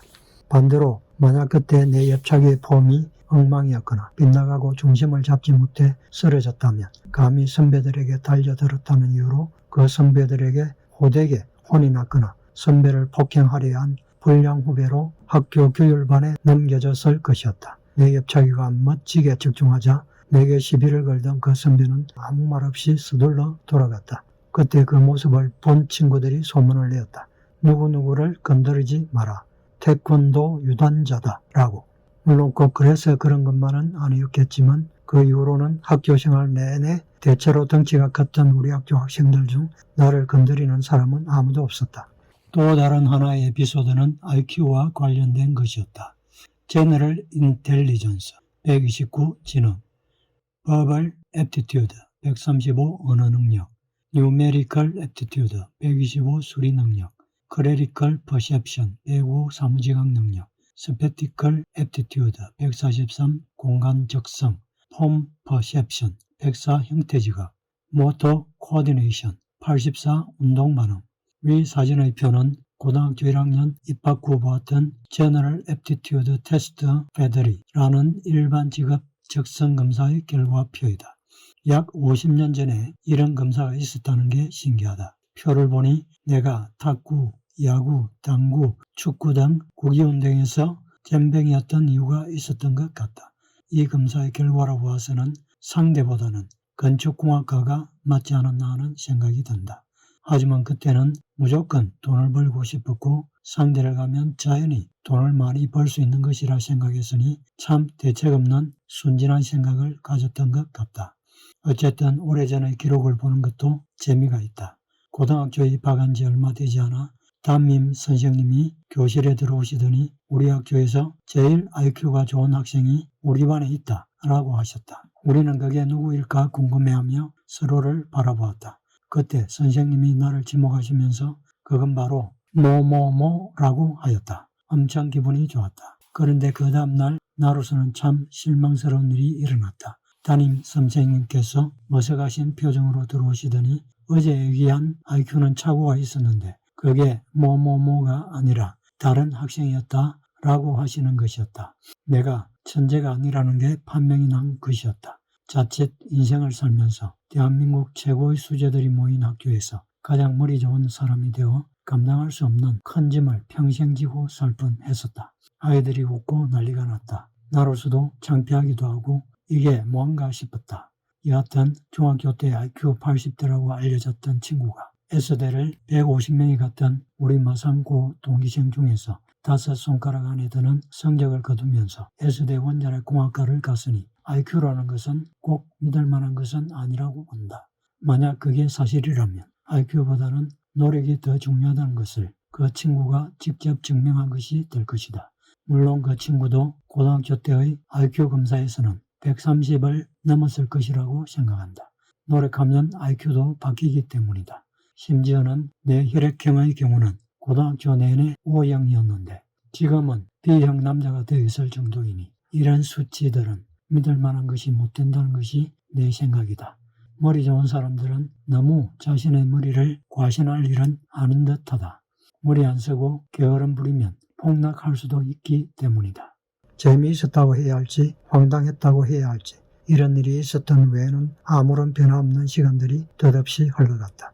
결과적으로 인생에 있어서 가장 중요한 이 3년의 시간은 명문마고에 다닌다는 자부심 대신에 내 주특기인 혼자만의 정리할 공부 시간을 갖지 못한 채 나 자신에 대한 실망감만 안겨준 시간이 되어버렸다. 한편으로는 공부, 그게 뭐라고 어떻게 해서든 그때 죽자 살자 해보지 못했을까 하는 회한도 가져본다. 지금 생각해보면 다른 건 몰라도 공부에 있어서만은 학습에 대한 별 이해를 구하지 못한 고등학교를 가지 않고 중학교를 마치고 차라리 혼자만의 프로그램으로 독학을 했다면 더 좋은 결과를 얻었으리라는 생각도 든다. 이 3년의 시간은 누구도 알지 못하는 마산의 어느 집에서 보냈던 친구들에게도 고향 사람들에게도 나에 대한 소속이 깜깜해져 버린 상실의 시기였던 셈이었다. 왜소하고 성적도 평범했던 학생이었다 보니 특별히 내게 관심을 가지는 친구도 없었고 중학교 때의 선생님들처럼 특별히 관심을 가져주는 선생님도 없었다. 그냥 몇몇의 친구들과 가변 대화를 나누는 정도 외에는 깊은 우정을 나눈 친구는 없었고 심지어는 고향의 중학교 시절의 친구들과의 관계도 마찬가지였다. 그래서인지 학교에 있을 때보다는 가정교사로 있었던 집에서 지내는 시간이 더 좋았다. 탱자가 귤이 되었던 중학교 시절의 기분과는 달리 고등학교 3년은 귤이 다시 탱자가 되는 기분이었다. 고등학교 입학 후 그렇게 나는 점점 친구들에게도 선생님들에게도 존재감이 상실되어 가고 있었다. 한마디로 원 오브 댐의 시절이었던 것이다. 하지만 그래도 그때까지는 내게 뚜렷한 목표가 있었다. 바로 육군사관학교에의 진학이었다. 군대가 체질에 맞는지 여부를 떠나 지긋지긋한 학비 걱정 없이 공부를 해봤으면 좋겠다는 마음이 더 컸다. 생활기록부에는 3년 내내 심지어는 육사 입학에 실패한 후인 3학년 2학기에도 진로 희망은 육사로 되어 있을 정도였다. 그전 육사교관으로 재임하고 있던 먼 친척이라는 분도 일부러 찾아와 주어서 만나기도 했다. 드디어 대망의 3학년 2학기가 되고 8월인가 즈음에 학교에서 마련한 대절버스를 타고 육사로 가서 필기시험을 치루었다. 당시 우리 동기생들은 중정도의 성적만 되어도 필기시험에서는 무난히 통과할 수 있었다. 나는 이제 학비 걱정 없이 공부할 수 있는 육사를 갈 수 있을 것이라는 희망에 부풀었다. 그런데 내게 일찌감치 난관이 하나 있었다. 내 키가 육사가 요구하는 지향키에 약간 미치지 못하지 않을까 하는 문제 때문이었다. 그래도 통과하리라 막연하게 생각했다. 그리고 한 달쯤 후인가 화랑대가 있는 육사로가 1박 후 동기생들과 함께 신체검사를 받았다. 결과는 낙방이었다. 낙방의 이유는 고심했던 키가 아닌 고혈압 때문이었다. 뒤에 안 일이지만 나는 폰태성 고혈압으로 적정 당시 157이 나왔다. 시험 전에 나를 찾아왔던 육사 교관인 친척분이 지향키에 약간 모자란 키는 문제가 아니다. 하지만 군대에서는 가장 중요한 것이 구보인데 그 구보를 하다 고혈압으로 죽을 수도 있다. 입학이 안 된다 하는 말이었다. 그때만 해도 평소 학교에서는 재어본 적도 없는 난생 처음 재어본 듯한 육사의 혈압 측정에서 판정된 고혈압이 무엇을 의미하는지 폰태성 고혈압이 무엇인지 알 수도 없었다. 다만 시험치기 며칠 전에 집에서 크게 놀란 일이 있었는데 그 때문에 순간적으로 혈압이 크게 상승하였던 것이라는 강한 믿음을 가지고 있었다. 어쩌면 공육사를 가야겠다는 마음에 그렇게 단정을 지은 것일 수도 있을 것이다. 그런데 마라톤 풀코스를 뛴 경험이 있고 지금도 10km 거리 정도는 천천히라도 달릴 수 있는데 바로 그 뜀박질 때문에 초등학교 때부터 줄곧 가졌던 꿈이 좌절된 것은 아이러니한 일이 아닐 수 없었다. 나는 1년 후 다시 육사를 가겠노라고 결심을 했다. 그리고 갈 수 있을 것이라 생각했다. 그러다 보니 자연히 다른 동기생들은 곧 다가올 예비고사 때문에 결의를 다지며 밤을 새고 공부를 하고 있었는데 이미 육사의 불합격이 확정된 상태에서 나는 어떤 대학에도 응시하지 않고 내년에 육군사관학교에 다시 갈 것이라 굳은 결심을 했으므로 그의 예비고사에는 관심이 없었다. 육군사관학교는 학교 자체의 필기시험과 신체검사만으로 당락을 정하고 예비고사 점수는 합격만 하면 되기 때문이었다. 하지만 예비고사를 치지 않은 친구들이 없었으니 나도 시험은 쳐야만 했다. 고등학교 입학식에도 아무도 오지 않았고 그나마 졸업식 날에는 가정교사했던 집에서 아이와 아주머니가 와서 축하하는 외에는 축하해줄 가족도 없이 혼자서 졸업을 했던 나는 예비고사 시험날에도 그 흔한 엿가락 하나 먹지 못하고 응원해주는 사람 하나 없이 예비고사를 치루었다. 그리고 한 달 뒤 예비고사 성적이 나왔다. 내 성적표에 찍힌 1979년 예비고사 점수는 254점이었다. 점수대가 낮은 어대나 부산대, 연대나 고대, 공대 정도를 갈 수 있는 성적이었다.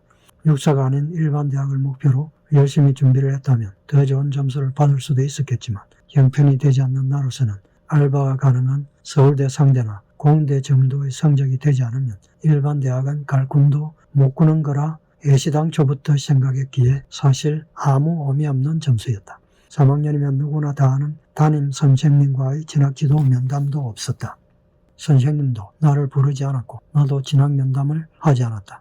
그렇게 대학 응시도 안 한 채 고3이 얼렁뚱땅 지나가고 고향집에서 나 대학에 1년의 시간을 보낸 후 다시 육사에 응시했다. 하지만 그렇게 바라고 꿈꾸던 육사 입학은 다시 신체검사에서 고혈압이란 장벽 앞에서 무너지고 말았다. 1년을 기다렸기에 실망스러웠지만 이제는 더 이상 선택의 여지가 없었다.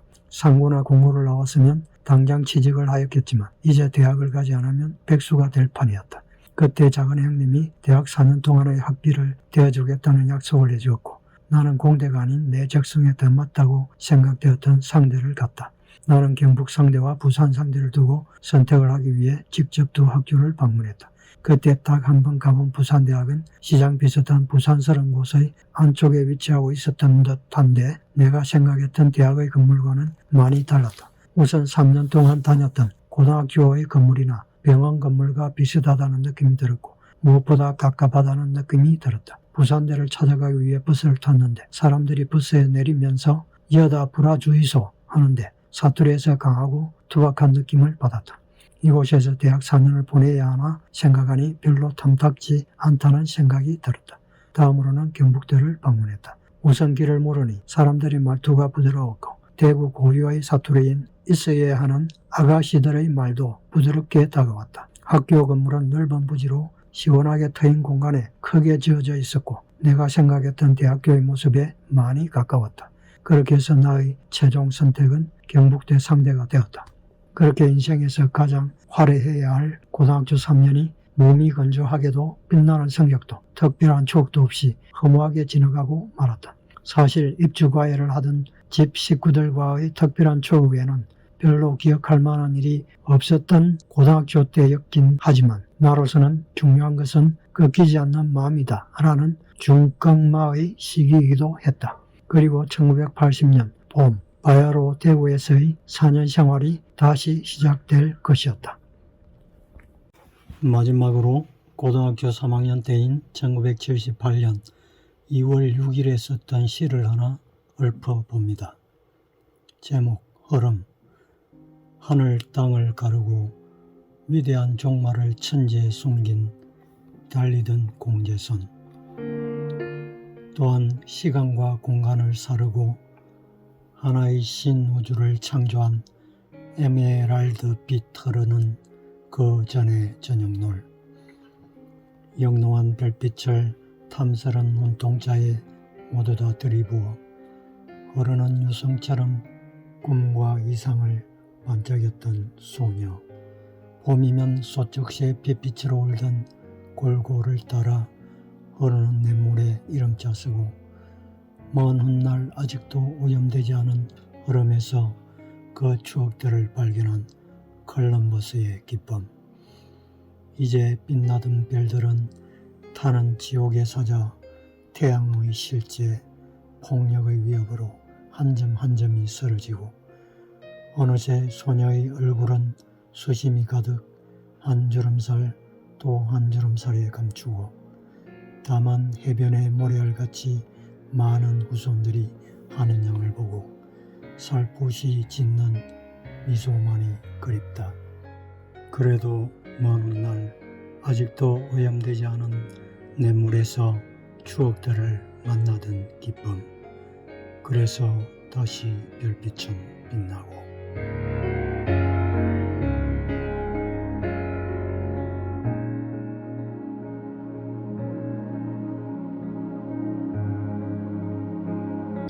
그렇게 나는 경북대학교를 선택했다. 당시의 입시는 본고사가 함께 치루어졌고 예비고사도 반영되는 혼합평가 방식이었다. 내가 입학한 상대의 예비고사 평균점은 280점이었고 총원은 340여 명이었다. 원래 7구학번이었던 나는 고등학교 졸업 후 육사일제의 도전으로 인해 자연스레 80학번이 되었다. 다닐 학교가 결정되고 난 후 학교를 오가는 사이 알게 된 동향의 Y 선배를 만나 같이 자취를 하기로 하여 3월 입학을 앞두고 자취방을 구했다. 학교 정문의 골목길 맨 안쪽의 집이었는데 연탄을 떼는 방이었고 겨울이면 창호지 바른 미닫이 문 사이로 우풍이 거세게 스며들어왔다. 담 너머로 전두환 대통령이 졸업한 대구 공고가 바로 보이는 집이었다. 2학년을 마치고 군대를 가기 전까지 Y형과 함께 그 집에서 학교를 다녔다. 대학교에 입학하여 처음 맞았던 가장 난감했던 상황은 이수학점을 신청하는 일이었다. 초중고 시절만 해도 3월이면 입학식하고 정해진 반에 출석하여 공부를 하면 되었지만 대학은 달랐다.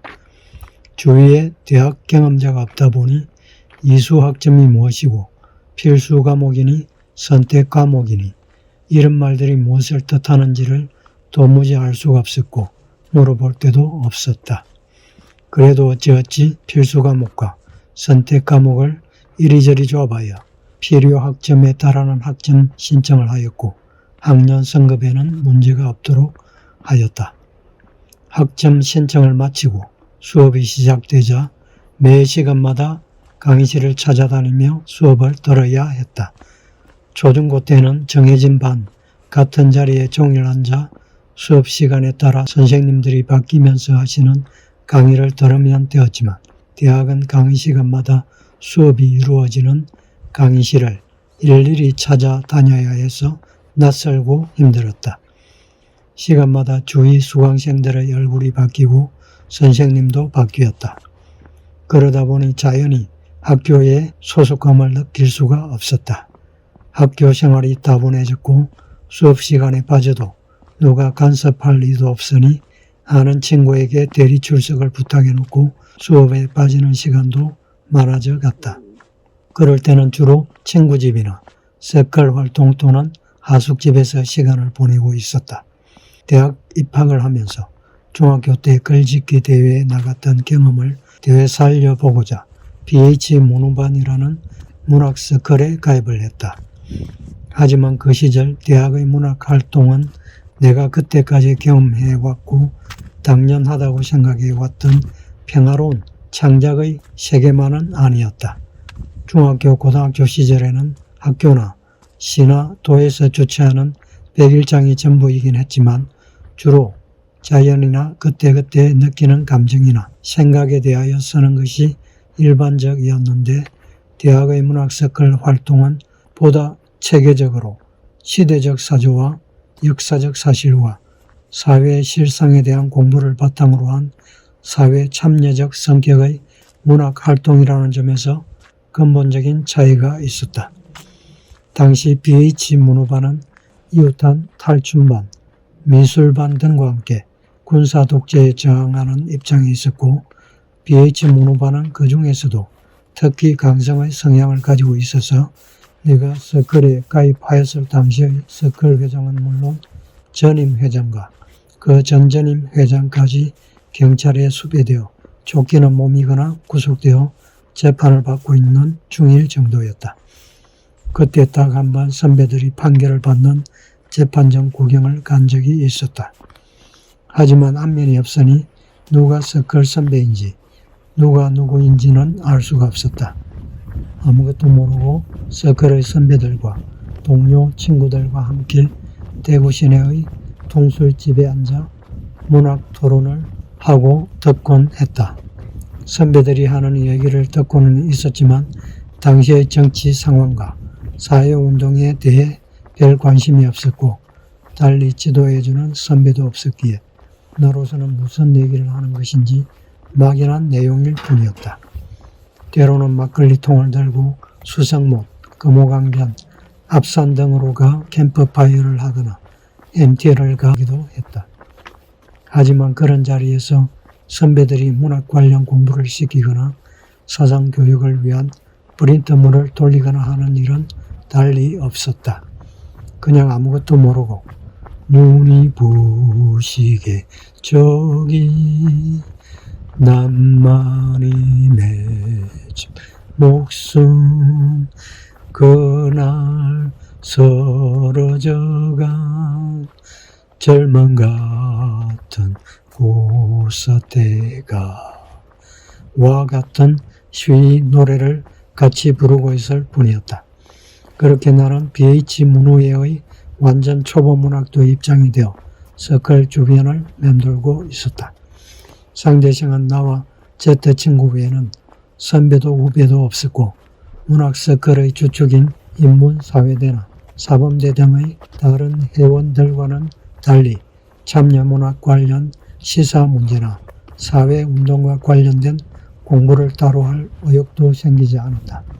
그 결과 나의 문학서클 활동이라는 것은 때때로 문후회에서 하는 교내 시화전이나 대구시내 대학연합 시화전 등의 당시의 대학문학 사조와는 동떨어져 촌스럽게 느껴지던 고등학교 시절의 자연을 노래하거나 희노애락을 주제로 하는 서정시를 쓰는 것 외에는 달리 없었고 자연스레 문학에 대한 나의 관심과 열정은 점점 멀어져 갔다.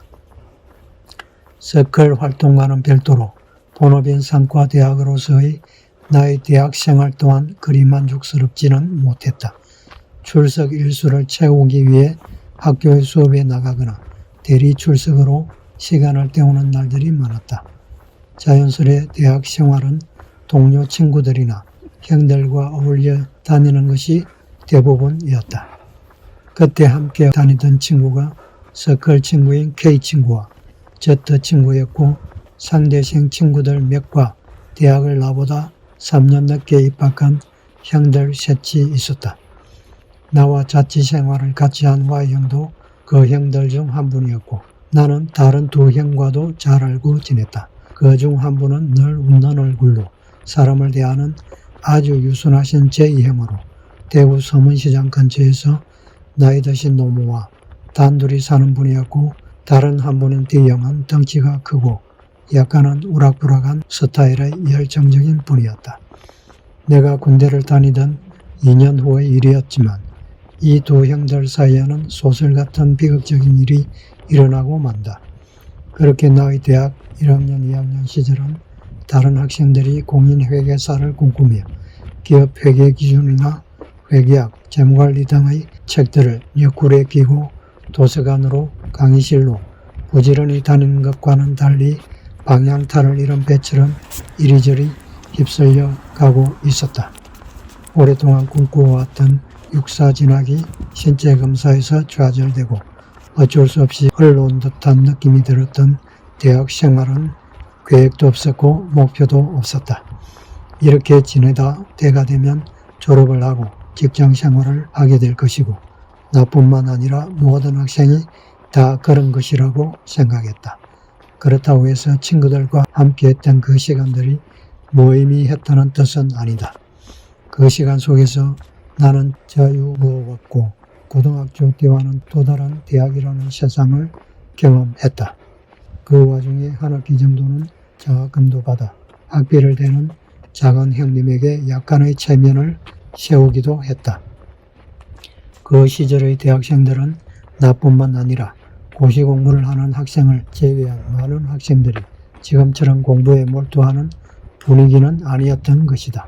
아마 그때만 해도 대학을 졸업하면 웬만큼은 취직이 보장되었기 때문일 것이었다. 사실 그때는 사법시험이든 공인회계사 시험이든 특별한 천재들만 하는 것이라는 생각을 가지고 있었기에 감히 도전할 생각 자체를 하지 못했다. 한 번도 얼굴을 보지 못했던 같은 과 학생이 공인회계사 시험에 합격하여 졸업할 점 나타났던 일은 지금도 내게는 충격적인 일이었다.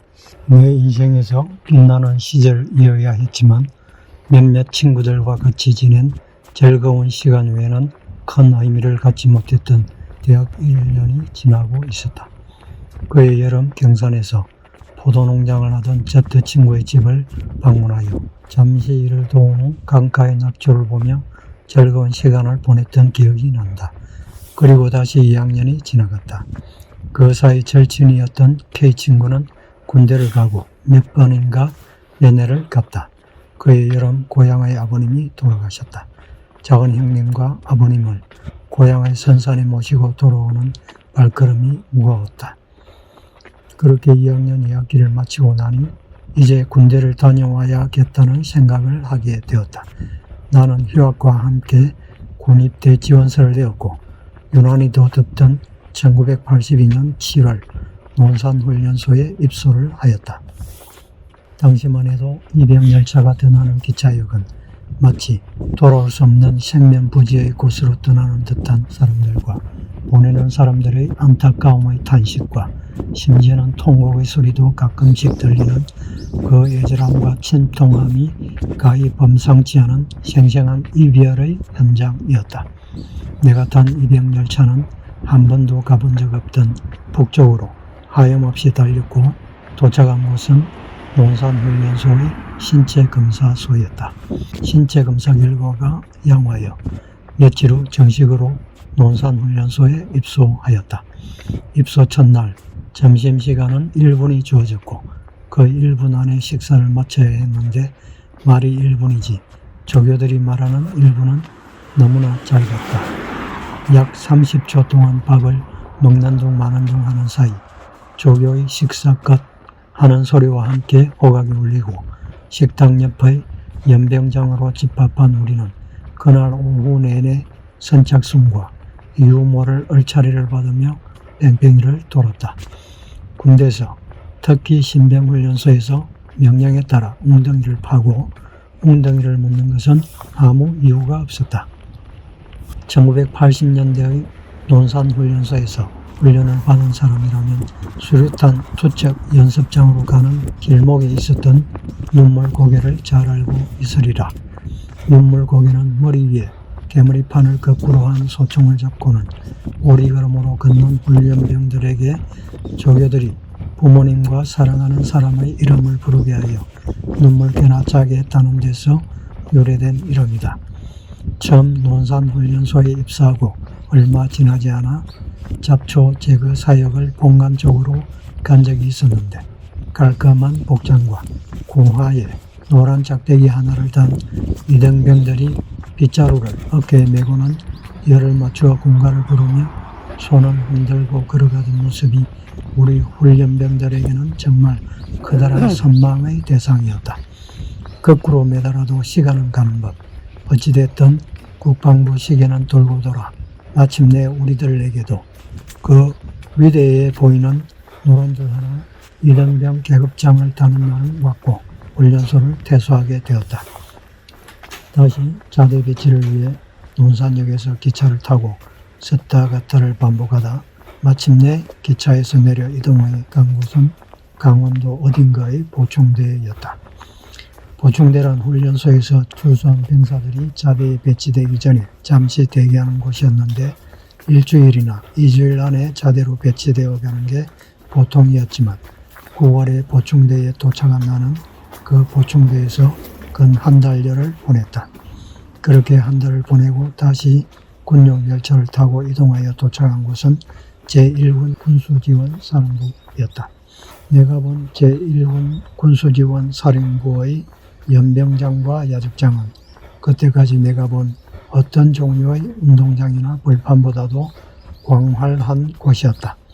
끝도 없이 펼쳐진 연병장 저쪽에서부터 흙바람을 일으키며 차가운 바람이 불어오면 한기를 느낀 몸이 잠시 움츠렸지만 표현할 수 없는 가슴 벅찬 감성을 불러일으키기에 부족함이 없는 어린 날의 황량한 들판과 같은 마력을 지니고 있는 곳이었다.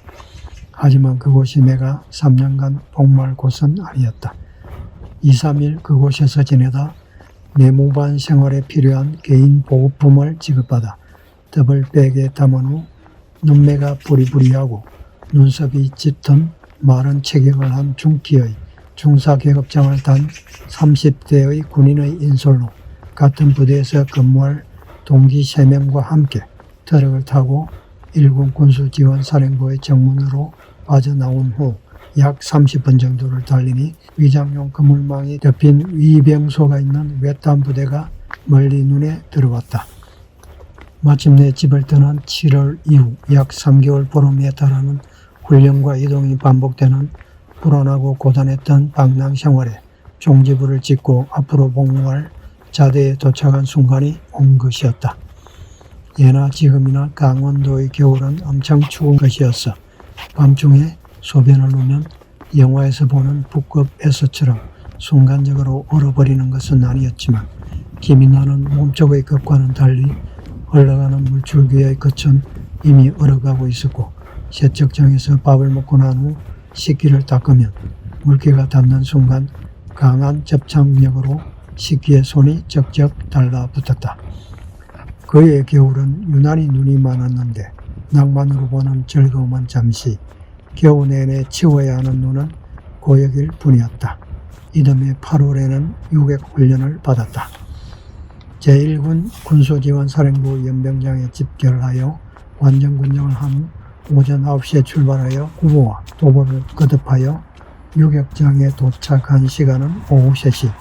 여느 때 같으면 이렇게 먼 길을 힘들게 걸어왔으면 군장을 푼 다음 달콤한 휴식을 취할 것인데 오히려 특유의 복장을 한 유격 조교들이 입구에서부터 서슬푸르게 단티를 풀어 휘두르니 새롭게 정신이 번쩍 들었다. 애당초 유격 훈련 자체가 험난한 전투 환경을 가정하고 하는 훈련이고 제1군지사 각 예하 부대에서 차출되어 온 일면식도 없는 유격 조교들로 구성된 훈련단에 위탁하여 시행되기 때문에 훈련이 힘들다는 얘기를 고참들로부터 진작부터 들은 바 있어 각오는 하고 있었지만 생각 이상으로 힘이 들었다. 다시 여름이 가고 멀리 보이는 지악산에 단풍이 들었다. 또다시 단풍 지는 소리도 가고 겨울이 왔다. 1군 지사에 근무했던 군대 시절 여름에는 유격 훈련이 힘들었고 겨울에는 동계 야영 훈련이 힘들었다. 겨울이 오면 우리는 지악산의 어디론가 행군을 해가서 일주일 동안 동계 야영 훈련을 했었는데 행군을 하는 도중에 눈꽃핀 사과나무 가지에 따지 않고 갓집밥으로 남겨두었던 사과가 빨갛게 매달려 있는 모습이 너무 아름답고 먹음직스러워 한입 베어 물어보았으나 바람전 무처럼 도저히 먹을 수 있는 상태가 아니어서 다시 뱉어내었던 기억이 난다. 그렇게 걸어 수경지에 도착한 다음 군대 단위로 미리 파놓은 호에 텐트를 쳐서 일주일간의 야영 생활을 하는 전투에서의 급한 상황에 대비하는 동계 야영 훈련을 받았다. 수경지는 비교적 따뜻한 곳에 자리를 잡고 있었지만 강원도 원주 치악산의 추위는 예가 매섭지가 않아 식사를 한 후 식기를 닦으면 손에 쩍쩍 올라붙어 손을 뗄 수가 없을 정도였다. 낮에는 이산저산을 다니며 각계의 전투와 사격 연습을 하며 훈련을 받았고 밤이면 전우들과 함께 대학생활 중 MT를 옷마냥 미리 구해놓았던 바늘에 끓인 라면을 안주로 하여 소주를 마시고 추위를 녹이며 밤이 깊어가는 줄도 모르고 얘기를 나누었다. 잠을 잘 때는 머리맡에 신발을 두었는데 흘리지 않기 위해서는 냄새가 났지만 그럴 수밖에 없었다. 그렇게 하고도 아침에 신으려고 보면 군화는 얼어 있었고 억지로 발을 밀어넣고는 체온으로 군화를 녹였다. 젊은 날의 경험은 시간이 지나고 보면 모두가 아름다운 추억으로 다시 기억되는 모양이다. 그 추웠던 겨울바람이 다시 느껴보고 싶은 달콤한 손길이었던 것처럼 느껴지니 말이다. 그의 겨울 같이 자취를 하던 학교 형으로부터 편지를 받았다. 앞부분은 안부를 전하고 있었고 뒷부분은 깜짝 놀랄 비극적인 내용을 담고 있었다. 얘의 제2형, D형 사이에 단대 학생회장 자리를 두고 암투가 있었다고 했다. J형은 회장 자리에 별로 뜻이 없었는데 D형이 부추기고 분위기를 띄워 J형을 학생회장으로 만들었다는 것이었다. 여기까지는 좋았는데 그 이후 D형이 주동이 되어 J형을 축출한 후 자신이 회장에 오른 일이 있었고 J형은 인간에 대한 배신감 때문이었는지 너무 여린 마음에 충격을 이기지 못하고 연로하신 어머니만을 남겨두고 마치 소설처럼 등에 매는 쇠개 자갈을 가득 담은 채 수승못으로 걸어 들어갔다는 것이었다. 그리고 그로부터 몇 개월 후 D형이 오토바이를 타고 가다 교통사고로 사망했다는 얘기도 덧붙여져 있었다. 군대를 마치고 학교에 들어가면 반가운 만남을 기대했던 나로서는 충격이었다. 그리고 내가 학교에 계속 다니고 있었다면, 그래서 J형을 달랬다면 어떻게 되었을까 하는 생각을 해보았다. 이렇게 사람의 운명은 늘 예측할 수 없는 것이었다. 다시 해가 바뀌고 여름이 왔다. 그해 여름에도 유격을 갔으나 저 때만큼 그리 힘들지는 않았다. 특별한 사건도 없었다. 작년에 경험했던 노하우와 미리 어려움을 알고 간 만큼 몸이 잘 적응하게끔 그렇게 준비한 모양이었다. 많은 전우들이 제대를 하여 고향으로 돌아갔고 또 다른 전우들이 우리 중대로 왔다. 그리고 어느덧 세월은 흘러 1985년 4월 나의 군대 생활의 종지부를 찍는 날이 왔다. 나는 대학생이던 군인에게 주어졌던 복무 혜택 때문에 동기들보다 3개월 빨리 전역했다. 돌이켜보면 대학을 가지 못했던 전우들이 많았던 그곳에서 대학생이라는 이유로 그들보다 먼저 제대하는 혜택을 입었으니 또 다른 신세를 졌던 셈이었다. 전역 3일을 남겨두고 마치 꿈인 듯 3년 전 나를 이곳으로 데려왔던 인사계와 자대 배치 전에 대기했었던 제1군 지원사령부의 인사부에 전역 신고를 하러 간 때는 이미 꽃피는 봄날이었다. 그리고 1985년 봄 3학년에 복학을 한 나는 학교 후문의 하숙집을 정하고 학교를 다시 다니게 되었다. 모두 8명 정도 되는 하숙집이었는데 내가 가장 연장자였어인지 자연스럽게 하숙집 방장이 되었다. 복학을 하고 나서는 입학 후 같이 지냈던 친구들과 형들이 혹은 졸업을 하고 혹은 군대를 간 탓에 엇갈려서인지 아는 얼굴이 거의 없었다. 그리고 딱히 만날 친구도 없었다. 입학 당시에는 입학 동기생 340명 중 단 한 명 있었던 여학생이 수십 명이 된 것이 처음 입학할 때와는 많이 바뀐 학교 풍경이었다. 그 하숙집에서 생활하며 이제는 내가 형님이 되어 하숙집 학생들을 데리고 앞상공원, 대구 중앙공원도 가고 그때 유행했던 음악다방에도 갔다. 그렇게 복학 후 한 학기 정도는 하숙집의 하숙생들과 함께 즐거운 시간을 보냈다. 나름 좀 방탕한 시절이었던 셈이었다. 그렇게 3학년 1학기가 지나고 3학년 2학기가 되었다. 이제 다음 해에는 졸업을 하고 취업을 해야 할 때가 다가왔다. 고향에서 뒷바라지를 해주는 형님을 생각해서라도 공부를 하고 취직을 해야 한다는 생각을 했다. 그때 비로소 나는 나름 공부하는 대학생다운 학교 생활을 했던 것 같다. 아침에 집을 나와서 수업을 듣고 하숙집으로 돌아와 점심을 먹고 도서관을 갔다 저녁 늦게 집으로 돌아오는 생활이 계속 이어졌다. 하숙생 중 상대생은 나뿐이어서 같이 공부하러 갈 사람도 없었다. 하숙생들과 그렇게 잘 어울리던 나는 일처의 대화를 모두 끊고 조용히 공부하러 나갔다 집으로 돌아오는 생활을 계속해 나갔다. 별 생각 없이 공부를 하려면 말을 많이 하면 안 되지 라고 생각하며 지냈는데 직장에 합격을 하고 난 후 당시 대학 2학년이던 하숙집 주인 아들이 여기가 싫으면 나가면 되지 그렇게 우리와 잘 지내던 사람이 왜 저러는지 모르겠다 라는 말을 하곤 했다고 토로할 정도였다. 그렇다고 해서 전력을 다해 공부를 한 것은 아니었고 그냥 좀 열심히 했다는 정도의 시간을 보냈던 것 같다. 사실 이때까지도 나는 상대 계열로 입학해서 2학년 때부터 회계학을 전공했지만 부계의 차변이 왼쪽이고 대변이 오른쪽이라는 것 외에는 회계학에 대한 이해가 거의 없었다. 부기책을 볼 때마다 삼고 안 가길 잘했다는 생각을 하곤 했는데 지금은 그 부기가 내 직업이 되었으니 참 인생이란 알 수 없는 것이라는 생각을 다시 해보게 된다. 지금 생각해보면 회계학의 기초인 부기를 그렇게 어려워했으니 그때 나태하게 한 공부는 공부가 아니었다는 생각이 드는 건 아마 당연한 일일 것이다. 다시 4학년이 되고 2학기가 되었다. 학과 공고판에는 여기저기에 채용 공고가 붙어 있었다. 나는 어디가 특별히 좋은 직장인지 특별히 가야겠다고 마음먹은 직장도 없었다.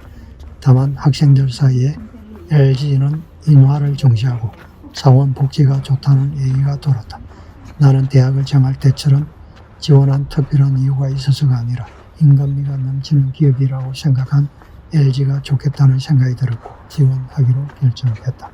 과 사무실에서 지원서를 받아 지원서를 내고 서울의 어딘가에서 1차 필기시험을 치루었다. 시험은 영어와 상식 그리고 전공 과목인 경영학이었다. 영어는 내가 공부한 아카데미 토플의 정형적인 문제보다는 생활 영어에 관한 문제가 많이 나온 것 같았는데 시험을 잘 본 것 같은 느낌은 들지 않았다. 상식은 웬만큼 치루었지만 전공시험도 그리 만족스럽게 본 것 같지는 않았다. 처음 치르는 입사시험이니 낙방하면 다른 곳에 다시 지원하면 되지 하는 마음이었고 그리 불안한 마음은 갖지 않았다. 약 한 달이 지나고 1차 필기시험 합격 통지서가 나왔다. 그리고 다시 보름쯤 후 2차 면접시험을 치루었다.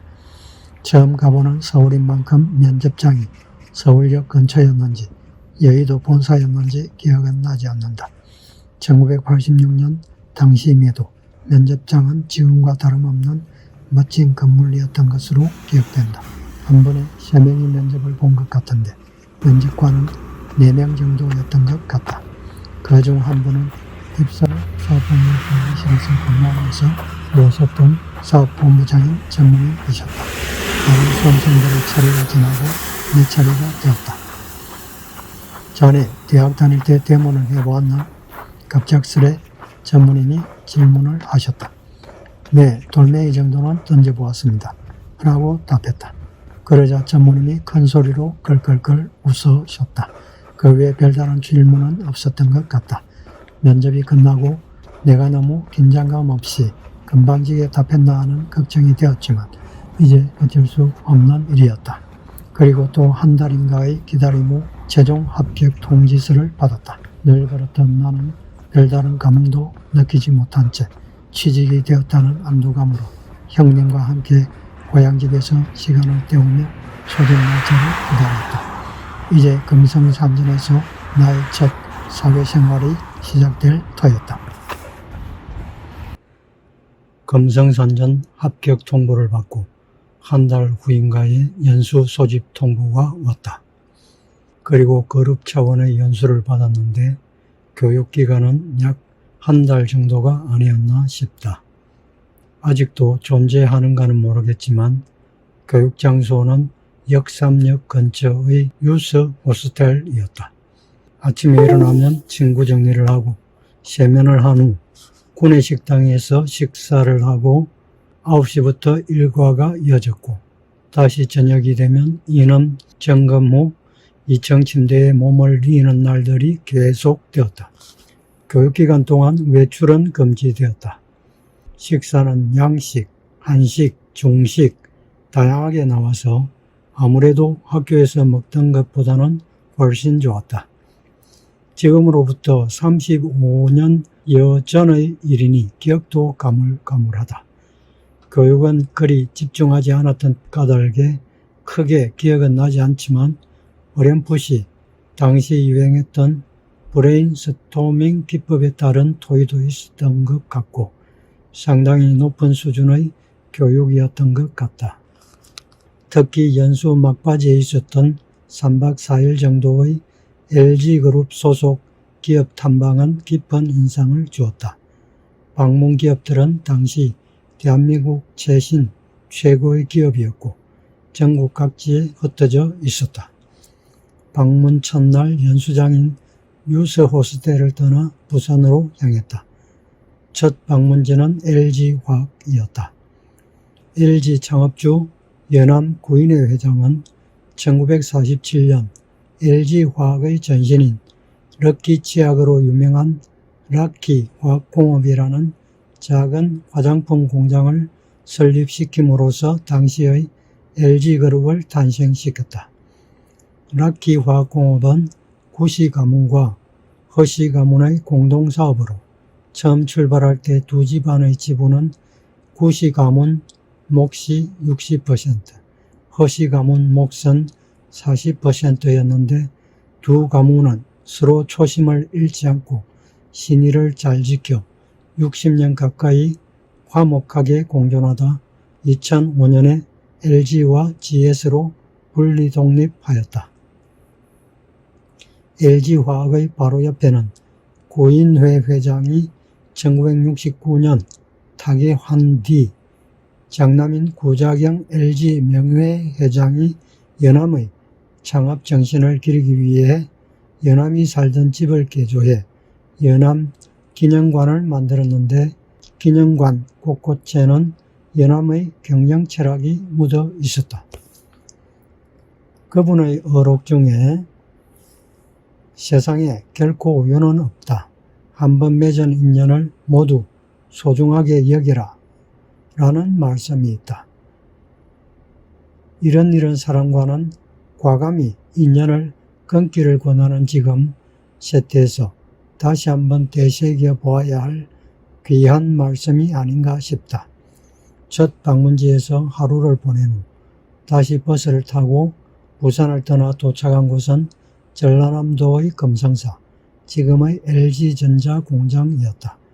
컨베이어 시스템에 따라 끊임없이 벨트들이 이동하며 전자제품들이 생산되는 것을 견학하는 것은 장관이었다. 가는 곳마다 공장의 임직원들이 공장 소개를 해주었고 앞으로 우리가 근무할 LG에 대한 기대와 설렘을 갖고 그 설명을 들었다. 그 이후에도 몇 군데의 기업을 더 방문한 후 우리는 다시 서울의 유스 호스텔로 돌아왔고 한 달여간의 거룩 연수를 마쳤다. 연수를 마치고 집으로 돌아온 다음 기다리고 있는 동안 우리는 각자의 근무회사로 발령을 받았다. 내가 1986년 처음 발령을 받은 곳은 금성산전의 전신인 금성계전 우산공장의 격리과였다. 나는 수원에 거처를 마련하고 우산공장까지 회사 버스를 타고 출퇴근을 하였다. 우산공장에서의 생활은 크게 나쁘지는 않았다. 예쁘장한 한 여사원이 다가오기도 했지만 동료로서 몇 번 얘기를 나누었을 뿐 달리 결혼을 위한 연애를 할 마음은 생기지 않았다. 이후에도 회사를 옮기면서 회사 생활을 했지만 회사 여직원들과는 어떤 연애사도 만들지 않았다. 물론 결혼을 할 형편도 못 되었지만 그 시절만 해도 마음만 맞으면 월세방에서도 신접살림을 시작했던 것을 보면 딱히 그게 결혼을 못할 이유는 아니었을 것이다. 그 이후 30살 벽상건설을 그만두고 퇴직을 한 이후 백수에게 시집올 여자는 없었고 그렇게 해서 내 결혼은 38살까지 미루어지게 된다. 나와는 달리 몇몇 동기들은 회사 여직원들과 결혼을 하기도 하는 것을 보면서 신기하기까지 했지만 아직까지 결혼에 대한 생각을 해보지는 않았기에 그렇게 부러운 마음은 들지 않았다. 최근에서는 수원에 사는 동료들과 술을 마시거나 주로 거처에서 책을 읽곤 했다. 이때 보았던 책이 노벨 문학상을 받은 가와바타 야스나리의 설국이었다. 그 내용은 기억이 나지 않지만 이때 비로소 일본이 눈이 많은 나라라는 것을 분명히 알게 되었던 것 같다. 회사 업무는 입사 초기이니만큼 전표 발행하는 일을 익히는 정도의 초보 단계에 있었고 내 인생에 있어서 공부는 대학생활의 마감으로 모두 끝난 것으로 여기고 있었다. 그런데 어느 날 나도 모르는 사이에 조직 개편으로 금성계전에서 금성산전의 소속이 되어 있었다. LS 산전의 창립 역사를 보면 LG그룹 양대 산맥의 하나이던 금성사는 1958년 창사 이래 사업 영역과 규모의 확대에 따라 여러 번 조직을 개편했는데 그 중 하나가 1987년에 있었으며 이때 금성산전이 탄생했다. 당시 럭키금성그룹이 종합 일렉트로닉스 세계 1위라는 목표를 설정하면서 세운 미래를 위한 사업구상 F88 프로젝트의 결과로 1974년에 창립한 럭키 포장이 금성개전의 조직 일부를 흡수하며 1987년 3월 1일 금성산전 창립이 이루어졌다.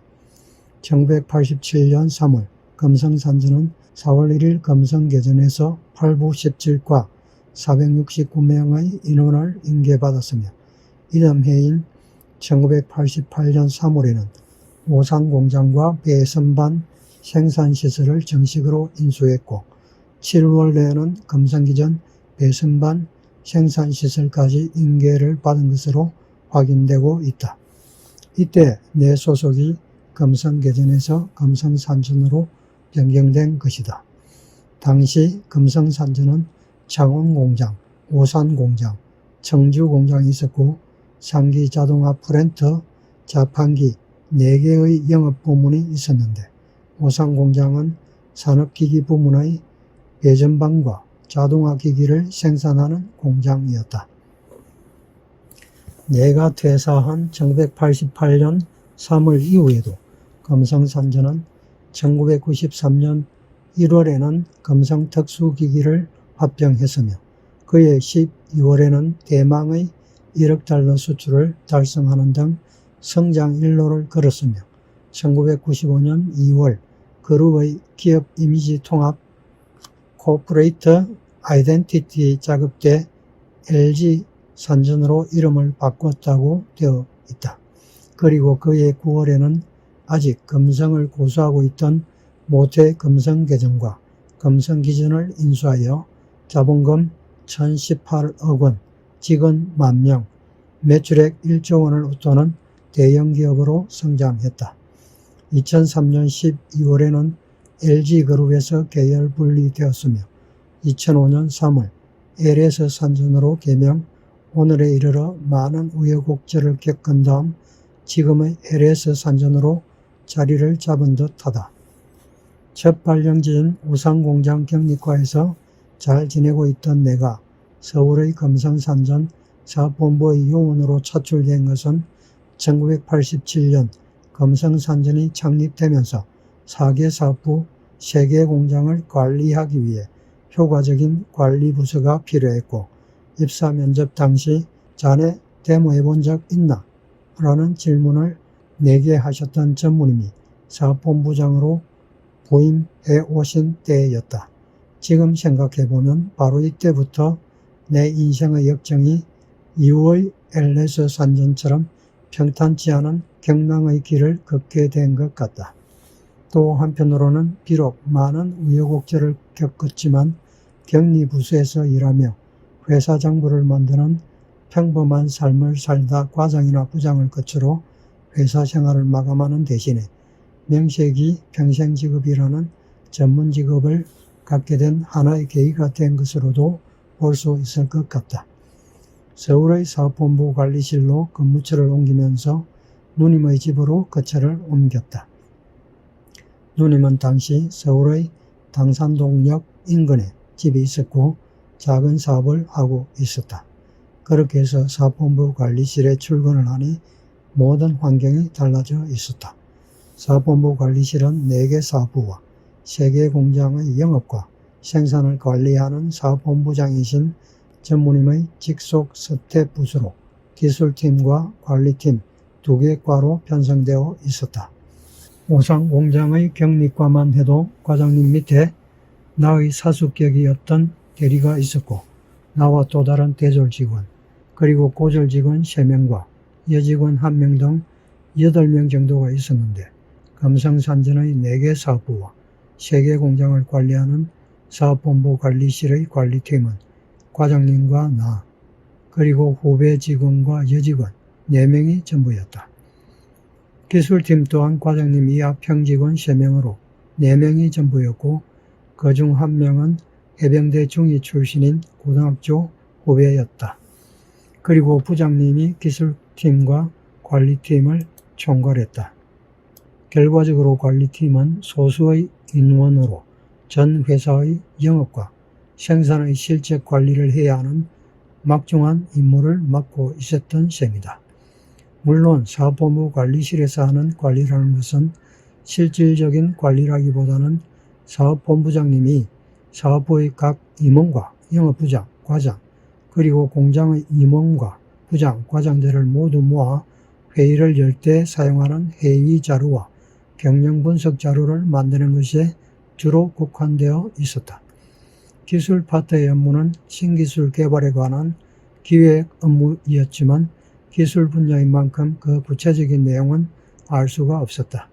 사업본부장님은 S대 공대 출신이셨고 부장님은 SG대 상대 출신이셨으니 기술팀의 직속 상관은 사업본부장님이셨고 관리팀의 직속 상관은 부장님이셨던 셈이다. 금성산전이라는 곳이 산업기술회사다 보니 기술 파트가 더 센 것은 당연한 일이었을 것이다.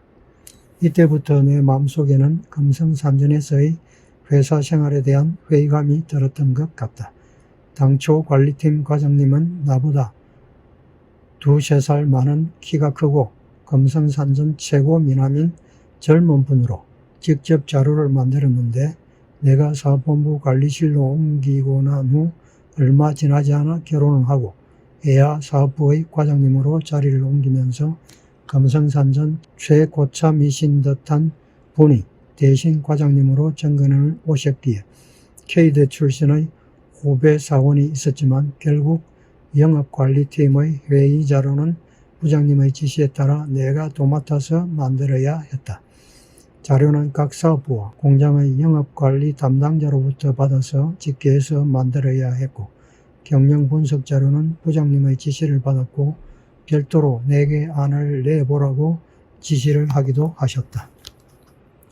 자연히 업무란 것이 각 사업부와 각 공장의 담당 직원들에게 자료를 챙기고 독촉하는 것이 주가 되고 집계 업무 또한 시간이 필요한 업무라 이때 숱하게 밤을 새워 일을 했다. 최장 3일을 잠을 자지 않고 일을 하기도 했다.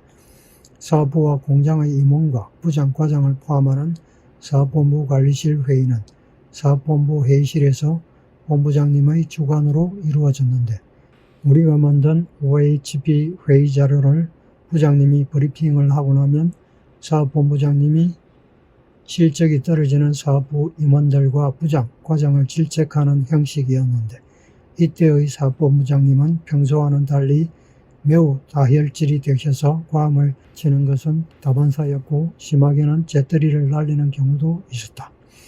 지금 그런 일이 있다면 난리가 났겠지만 그때만 해도 군대에서는 조인트가 일상이었던 것처럼 기업 또한 마찬가지였던 셈이었다. 해가 바뀌면서 우리 사업본부 관리실은 큰 변화를 맞게 되었다. 위에서 본 것처럼 금성산전은 1987년 3월에 창립되었기에 계속된 변화가 필요한 때였고 그 일환으로 여의도 본사에는 경영혁신팀이 구성되고 우리 부장님이 혁신팀의 팀원으로 차출되어 가시게 된 것이었다. 그리고 우리 관리팀의 과장님도 원래 근무하셨던 공장의 과장님으로 정근을 가시고 기술팀의 과장님도 사업부로 정근을 가셨다.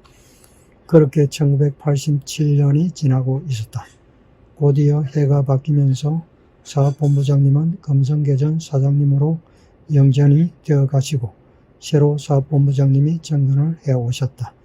이전의 본부장님이 다혈질이지만 화통한 맛이 있었다면 새로 오신 본부장님은 차분하고 신중한 분이셨던 느낌이 들었다. 그리고 연이어 임직원에 대한 승진 발표가 있었고 기술 파트인 해병대 중위 출신인 후배는 대리 승진이 되었는데 회사 생활 3년차가 되는 나는 평사원으로 남게 되었다. 크게 공헌한 바는 없었지만 은근히 승진을 기대하고 있었던 내게는 지금 돌이켜보면 잘못된 생각이었지만 당시만 해도 문과 출신으로는 이 회사에서는 아무리 잘해도 부장이겠구나 하는 생각을 갖고 회의감이 들던 차에 힘이 빠지는 일이 아닐 수 없었다. 어쩌면 해병대 장교 출신인 만큼 공격력 인정을 받았을 수도 있었는데 나는 그가 내 후배라는 생각만 했던 것 같다. 이제 사본부 관리실에는 관리팀에 나와 후배 그리고 여사원이 남았고 기술팀에는 대리인 후배와 사원 2명 모두 6명만 남았다. 이제부터는 내가 책임자가 되어 임원회의 브리핑을 포함하여 사본부 관리실의 관리 업무를 이끌어 나가야 할 판이었다. 졸지에 내가 평사원으로 관리팀의 책임자가 된 것이었다. 드디어 사원만 남은 사본부 관리실이 사본부장님을 모시고 임원회의를 하는 날이 왔다. 그리고 금성산전 최초의 사원 브리핑이 이루어지는 날이 온 것이었다. 사본부장님과 임원, 부장, 과장님들 앞에서 사본부 관리실 관리 파트의 최연장자로서 브리핑을 해야 했던 것이다. 그렇다고 해서 주저할 것은 없었다. 내가 만든 OHP 자료를 영상기기에 올려놓고 프로젝트별 수주, 판매, 수급 현황과 공장의 생산 실적에 대해서 브리핑을 했다. 약 20분에 걸친 브리핑이 끝이 났다. 처음 하는 브리핑으로 좀 긴장한 탓에 목에 힘이 들어갔지만 큰 실수는 없었다.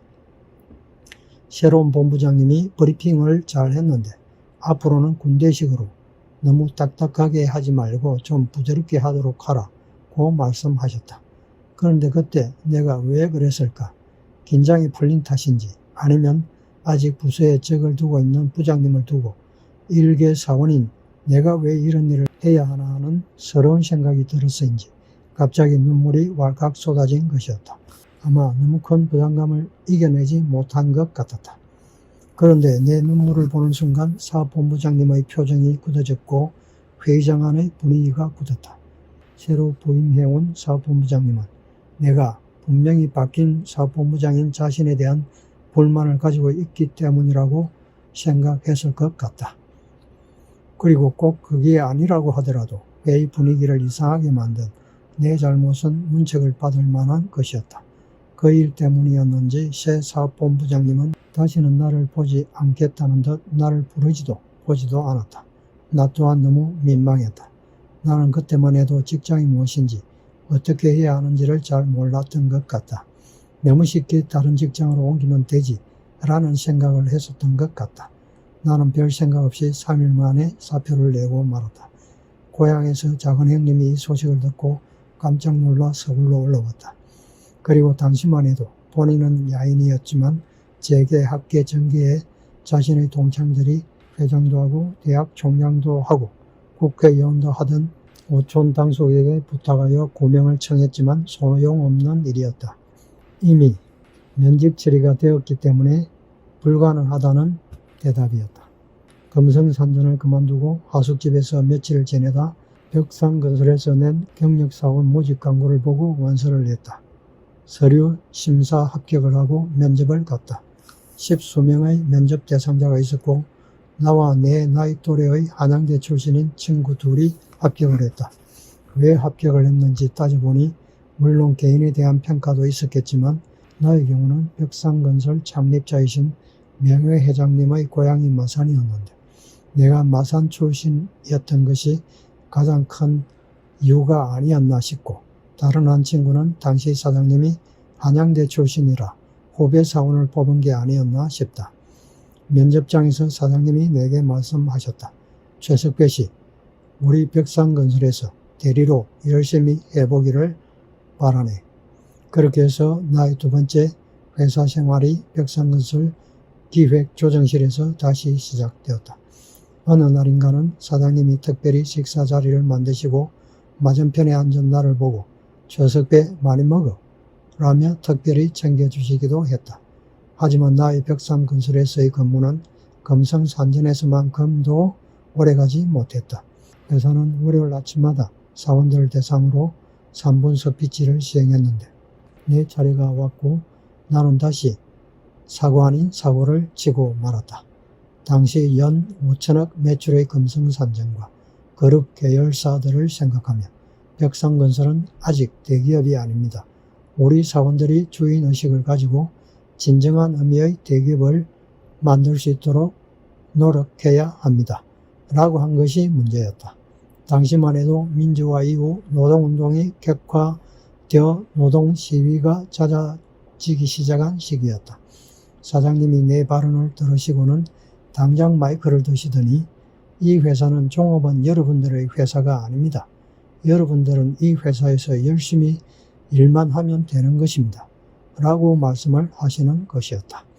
내 발언이 혹시 노동운동과 관계될 것을 염려한 큰 오해가 발생한 것이었다. 이건 내게 회사를 그만두라는 뜻이구나 하는 생각이 들었다. 나는 다시 사표를 쓸 수밖에 없었다. 그렇게 짧았지만 불꽃 같았던 나의 회사 생활은 끝이 났다. 그리고 많이 지친 나는 고향으로 낙향을 했다. 그 이후 나는 친구와 함께 학원도 운영해보고 다시 서울로 가 취직도 해봤지만 그 길은 내 길이 아니었다. 마지막으로 사표를 쓰고 다시 고향으로 돌아와 세무사 시험을 보기 위해 1996년 고시원으로 간 것이 내 얘기의 마지막이며 1998년 세무사 시험에 합격하고 결혼도 하고 고향에 사무실을 내어 오늘에 이르고 있다. 지금에 와서 보잘것없는 내 인생에 대해서 무엇을 말하고 싶어서 이렇게 글을 쓰고 영상을 만드는 나를 생각해 본다. 그것은 아마 나를 믿고 선택하고 지원하고 격려해 주신 분들에게 감사의 마음을 전하고 나를 아는 모든 사람들에게 나라는 사람이 비록 능력이 부족했을지는 모르지만 그렇다고 해서 부끄러운 삶을 살아온 것은 아니었다는 것을 말하고 싶었는지도 모르겠다. 누구에게나 인생의 황금기라고 할 수 있는 20대 후반과 30대 초중반입니다만 제게는 돌이켜보면 그렇지 못한 시간들이었습니다. 대학 2학년을 마치고 군대를 가고 제대를 하고 3학년에 복학해서는 취직을 위해 공부만 하였고 27살이 되던 해 처음으로 직장생활을 하면서는 처음 하는 서울생활에 외로움과 객고를 겪었습니다. 그러다 보니 회사를 한두 번 옮기게 되었고 다시 얻었던 직장인 서울 종로의 마지막 회사도 다닌 지 2년 만에 그만두게 되었습니다. 이제 더 이상 새로운 직장을 찾는 것도 쉽지 않았고 배워본 적도 미천도 없었으니 장사에 나설 수도 없는 일이었습니다. 무엇을 하고 살아갈 것인지를 생각해 보았는데 아무리 생각해도 아주 잘한 것은 아니었지만 계중할 줄 아는 일이라고는 공부밖에는 없었습니다.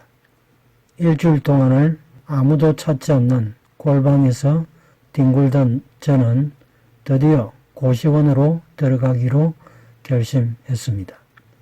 사회를 떠나 김해 진영의 상룡고시원으로 들어간 건 1996년의 가을이 오는 길목인 9월의 어느 날이었습니다. 그때 제 나이 36살이었죠.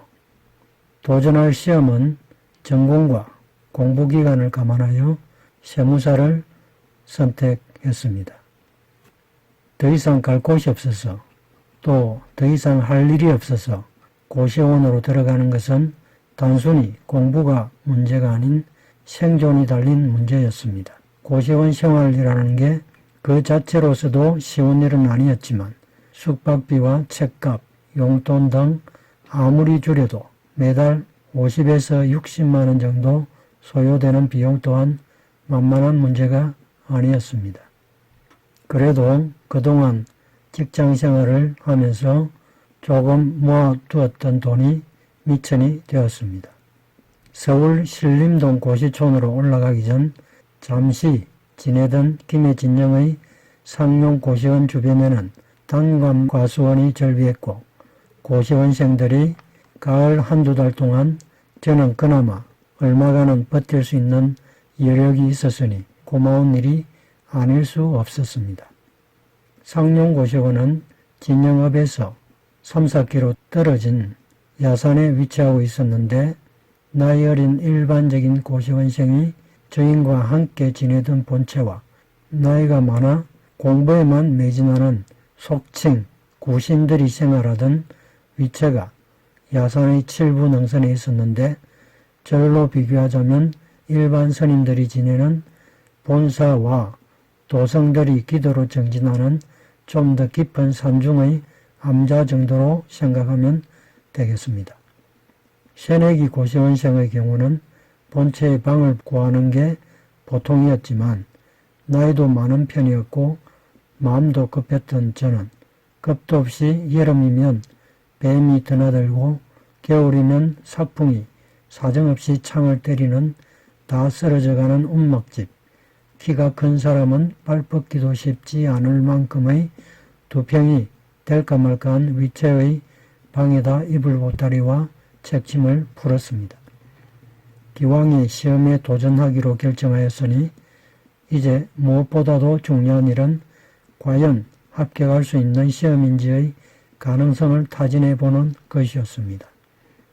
2005년 당시 시험 과목은 1차 시험이 영어, 세법, 상법, 재정학, 회계학의 5과목이었고 2차 시험은 회계학, 세법 1부, 세법 2부의 3과목이었습니다. 먼저 과거년도 1차 시험 문제를 훑어보았습니다. 영어는 그리 호락호락하다고는 할 수 없었지만 충분히 좋은 점수를 얻을 수 있을 것 같았습니다. 대학을 졸업하면서 제게 남은 책이라고는 아카데미 토플 책 하나였는데 대학 3학년이 되면서 취직을 대비해 영어만은 집중적으로 공부해 둔 것이 시험 도전에 자신감을 갖게 한 좋은 계기가 되었던 것은 참으로 다행한 일이었습니다. 만약 영어가 어느 정도 되어 있지 않았더라면 도전 자체가 쉽지 않았을 것이고 시험 공부 기간도 많이 길어졌을 것이기 때문이었습니다. 다음은 상법. 회계학을 전공했기에 법이란 것이 생소하였지만 법 중에서 상법이 공부하기엔 가장 쉬울 수도 있는 것이란 얘기를 들은 적이 있고 또한 수학이나 과학보다는 사회인문학을 더 흥미로워 했기에 그리 어려운 과목은 아닐 것이라 생각했습니다. 재정학. 이 또한 대학 시절 경제학을 수강해 본 적이 있었기에 충분히 접근 가능하다는 자신감이 있었습니다. 하지만 문제는 세법과 회계학이었습니다. 상대적으로 숫자에 약했던 저로서는 방대한 범위의 회계학은 커다란 장애물이었습니다.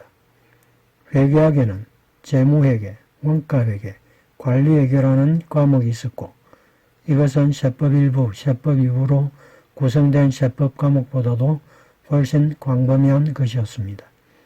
하지만 이것 또한 우리말로 쓰여진 과목이니 하면 될 것이었습니다. 먼저 1년 만에 1차 시험에 합격한 후 가능하면 1, 2차 동시 합격을 시도하고 실패하면 1년 유예 기간 동안에 끝을 볼 계획을 세웠습니다. 어느덧 상용고시원에 몸을 흩어간 지도 일주일이 훌쩍 지나고 바람은 차츰 냉기를 품기 시작했습니다. 가을이 온 것이었습니다. 이제 어떻게 공부를 해 나갈 것인가를 다시 생각해 보았습니다. 먼저 이 시골 고시원에서는 목표를 이루는 것이 어려울 것이라는 생각이 들었고 단기간에 결과를 보기 위해서는 서울로 가야겠다고 결심했습니다. 조상의 음덕 탓이었는지 그때 마침 고향의 선산이 수용되면서 2년 정도 학원 강의를 들으며 고시원에서 생활할 정도의 제 몫이 분배가 되었습니다. 좌금이 확보되자마자 그해 10월 2달 남짓의 김해진영에서의 상용고시원 생활을 정리하고 무조건 서울로 올라가 신림동 고시원에 방을 얻고 영등포에 있던 회계학원에 수강신청도 했습니다. 그곳의 강사진은 모두 서울대학교를 졸업하고 동대학원을 졸업한 관련 자격사들로서 젊고 정말 머리 좋은 사람들이었습니다. 교재를 통째로 외우는 그 사람들의 강의를 들으며 제 머리도 그들에게 전념되어 가는 듯 했습니다. 책으로만 접하던 저자의 강의도 직접 들을 수 있었습니다. 가히 대한민국 제1의 세무에게 강사진이라 할 수 있었습니다. 고시원에서 아침 6시에 기상하여 공부를 시작했고 8시 아침 식사가 끝나면 10시쯤 신림동에서 영등포 회계학원으로 가서 강의를 들었습니다. 수강료는 아낌없이 전 과목을 수강 신청하여 강의를 들었습니다. 늦은 나이에 단기간에 합격하기 위해서는 아낌없이 투자하는 것이 필요하다는 생각이었습니다. 학원 수강을 마치고 고시원으로 돌아오면 학원 강의에서 이해가 부족한 부분을 되새기고 강사들이 강조하는 분야를 집중해서 암기하고 복습하였습니다. 공부는 각 과목별로 기본서 한 권과 객관식 문제집 한 권을 준비하여 그야말로 제목부터 마지막 전과표까지 하나도 빠짐없이 외운다는 생각으로 무식하게 머릿속에 쑤셔 넣었습니다. 영등포 회계학원에 등록을 하고 수강을 시작한 지 3개월 만인 1997년 1월에 학원생들을 대상으로 학원 자체 평가 시험을 보았는데 수강생 120명 중 4번째에 제 이름이 걸려 있었습니다. 시험 준비를 시작한 지 4개월 만에 이룬 성과로는 놀랄만한 만족스러운 결과였습니다. 더욱이 제 나이 37이었으니 젊은 청춘들과 경쟁하여서 얻은 결과로서는 더욱 그랬습니다. 그의 1차 시험까지는 이제 3개월이 남아 있었습니다. 그 3개월 동안 정말 열심히 공부했습니다. 서울 생활이 너무 외롭고 힘들 때는 주말이면 혼자서 술도 한잔씩 하며 객고를 달랬습니다. 지금 생각해보면 터무니없는 일이었습니다. 공부에만 매달려도 부족할 시간에 술을 마시고 시간을 보냈다고 생각하면 참 한심했다는 생각까지 들 정도입니다. 드디어 4월 1차 시험 당일이 다가왔습니다. 공부를 시작한 지 만 7개월. 과연 이렇게 짧은 기간 동안의 공부로 1차 시험에 합격할 수 있을까 싶은 떨리는 마음도 있었지만 시험지를 받아들고는 최선을 다해 풀어나갔습니다. 객관식이라고는 하지만 단어 하나하나로 함정을 만든 문제가 많아 시간 내에 다 풀기 위해서는 많은 공부가 되어 있어야 했기에 쉽지는 않은 것 같았습니다. 마지막 한 문제까지 최선을 다해 문제를 풀었습니다. 이제 더 이상 제가 할 수 있는 일은 없었습니다. 단지 하늘의 뜻에 맡길 뿐이었습니다. 한 달의 시간이 흐르고 5월 초순경 1차 합격자 발표 날이 되었습니다. 공중전화에 동전을 넣고 안내에 따라 수험번호를 입력하니 수험번호 몇 번 합격입니다. 라는 멘트가 흘러나왔습니다. 당시 1차 시험 합격점은 절대평가로 과락점수인 40점 이상, 평균 60점 이상이면 합격이었는데 그 해의 1차 시험 합격자는 총 응시자 수 2,423명 중 8.9%인 216명이었습니다. 당시에는 국세청 과장급 이상인 사람은 자동으로 자격이 주어졌고 국세청 경력에 따라 1차 면제자, 그리고 1차 면제는 물론 2차 시험 일부 면제자도 그 수가 많았으므로 순수하게 시험을 치러 1차 시험에 합격하는 사람의 수가 그리 많지 않았습니다. 기뻤지만 고향의 작은 형님에게 합격 소식을 알리고 나니 더 이상은 합격의 기쁨을 나눌 만한 친구도 친척도 없었습니다.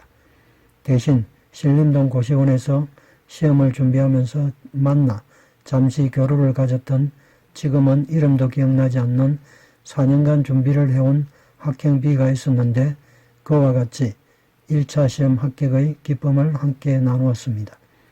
당시 신림동에는 사법고시를 준비해야 고시생이라 할 수 있지 여타의 시험 준비생이라면 노골적으로 무시하는 분위기가 있었습니다.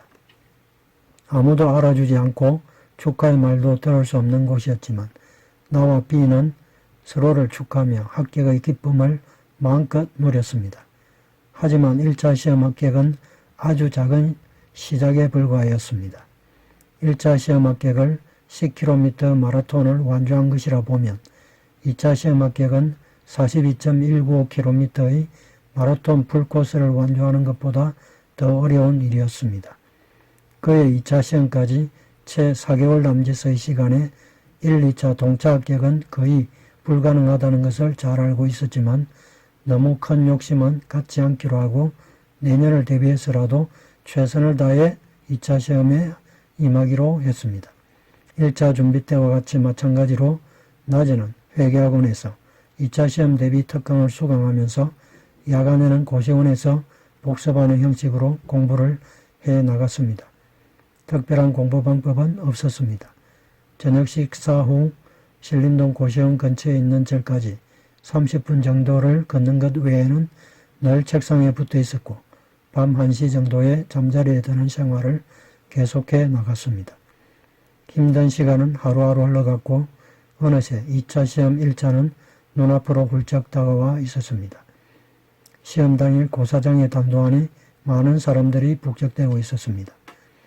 모두들 3355 친분이 있는 사람들과 대화를 나누고 있었지만 아는 사람이 없었던 저는 곧장 고사장으로 입실하려 시간이 되기를 기다렸습니다. 드디어 벨이 울리고 시험 첫 시간이 시작되었습니다. 첫 시험 과목은 회계학이었는데 난생 처음 받아던 2차 시험 문제와 답안지였습니다. 문제는 주관식으로 큰 문제 3개와 작은 문제 5개 정도로 이루어져 있었고 답안지는 B4 용지 10장이었습니다. 제한 시간은 120분으로 앞에 책을 놓고 베낀다 해도 다 채우지 못할 많은 분량이었습니다. 문제를 훑어보니 전혀 생소한 문제는 아니었습니다. 서론 본론 결론의 형식으로 최대한 빠른 속도로 적어 나갔습니다. 거의 눈으로만 공부를 한 탓인지 마음만 바빴고 답안지 3장 정도를 적으니 벌써 손목이 아파왔습니다. 최선을 다해 답안지를 채워나갔으나 종료벨이 울릴 때까지 겨우 답안지 6장을 채울 수 있었고 손목은 뻐근하였습니다. 둘째 시간의 세법 1부, 셋째 시간의 세법 2부의 문제의 구성도 회계학과 거의 동일하였고 답안지도 각각 B4 10장씩이었지만 시험 시간은 각각 90분이었습니다. 아무리 빨리 써보려고 노력하였지만 답안지 10장 중 6장을 채우는 것이 쉽지 않았습니다. 컨닝 페이퍼 베껴가며 적어내던 대학 시절의 중간고사나 기말고사 답안지 작성만 생각한 저로서는 생소하다 못해 당혹스럽까지 한 일이었습니다. 썩 만족할 만한 것은 아니었지만 그래도 마음 한구석으로는 10장 중 6장 정도는 적었으니 합격의 가능성이 전혀 없는 것은 아닐 것이라고 스스로를 위안하며 고사장문을 나선 시간은 한여름의 따가운 햇살도 서산으로 기울기 시작하는 오후 5시였습니다. 2차 시험을 보고 난 후 합격자 발표일까지 공부가 손에 잘 잡히지 않았지만 회계학원 강의를 계속 들으며 고시원에 돌아와서는 복습을 하고 그와는 별도로 계획된 진도를 계속해 나갔습니다. 어느덧 11월이 되었습니다. 예년 같으면 10월 말 정도면 2차 시험 합격 발표가 있었지만 유난히도 그 해는 합격자 발표가 더 늦었습니다. 비합격과 함께 같이 마음을 졸이며 기다렸지만 한 주가 더 가도록 합격자는 발표가 되지 않았습니다.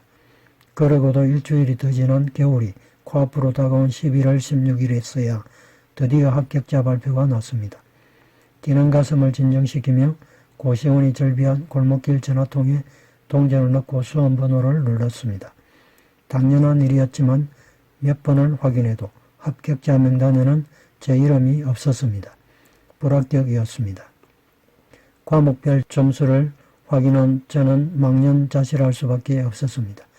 그 해의 합격 커트라인 약 55점에 한참 못 미치는 31점이었습니다. 그때의 1차 시험 합격률은 8.9%, 동년도 2차 시험의 경쟁률은 응시자 1784명 중 합격자 250명으로 7.136대 1이었습니다. 합격률은 14%, 1차 시험에 합격하는 것도 만만치 않은데 2차 시험은 그들 중 7명에서 1명이 합격하는 것이니 최종 합격률은 1.246%에 지나지 않는 결코 쉽지 않은 도전이었습니다. 후에 알고 보니 처음 치른 2차 시험에서 31점 받은 것도 실망할 만한 점수는 아니었습니다. 심하게는 몇 년간 공부한 사람도 10점대에 머무는 경우가 많았던 것입니다. 합격점 55점의 56%에 지나지 않는 31점은 참으로 애매한 점수였습니다.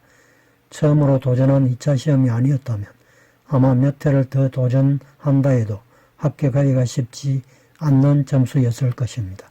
하지만 처음으로 도전한 시험에서 이 정도의 점수를 받았다면 뭔가 새로운 방식으로 새로운 각오로 해나간다면 합격할 수도 있을 것이라는 생각이 들었습니다.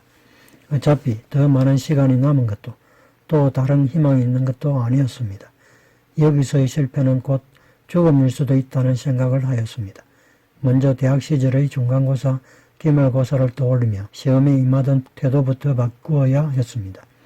2차 시험의 채점 방식은 그야말로 권투 선수가 정확한 가격을 하면 1점을 득점하고 다시 1점을 득점하는 것과 같은 개념인 것이었습니다.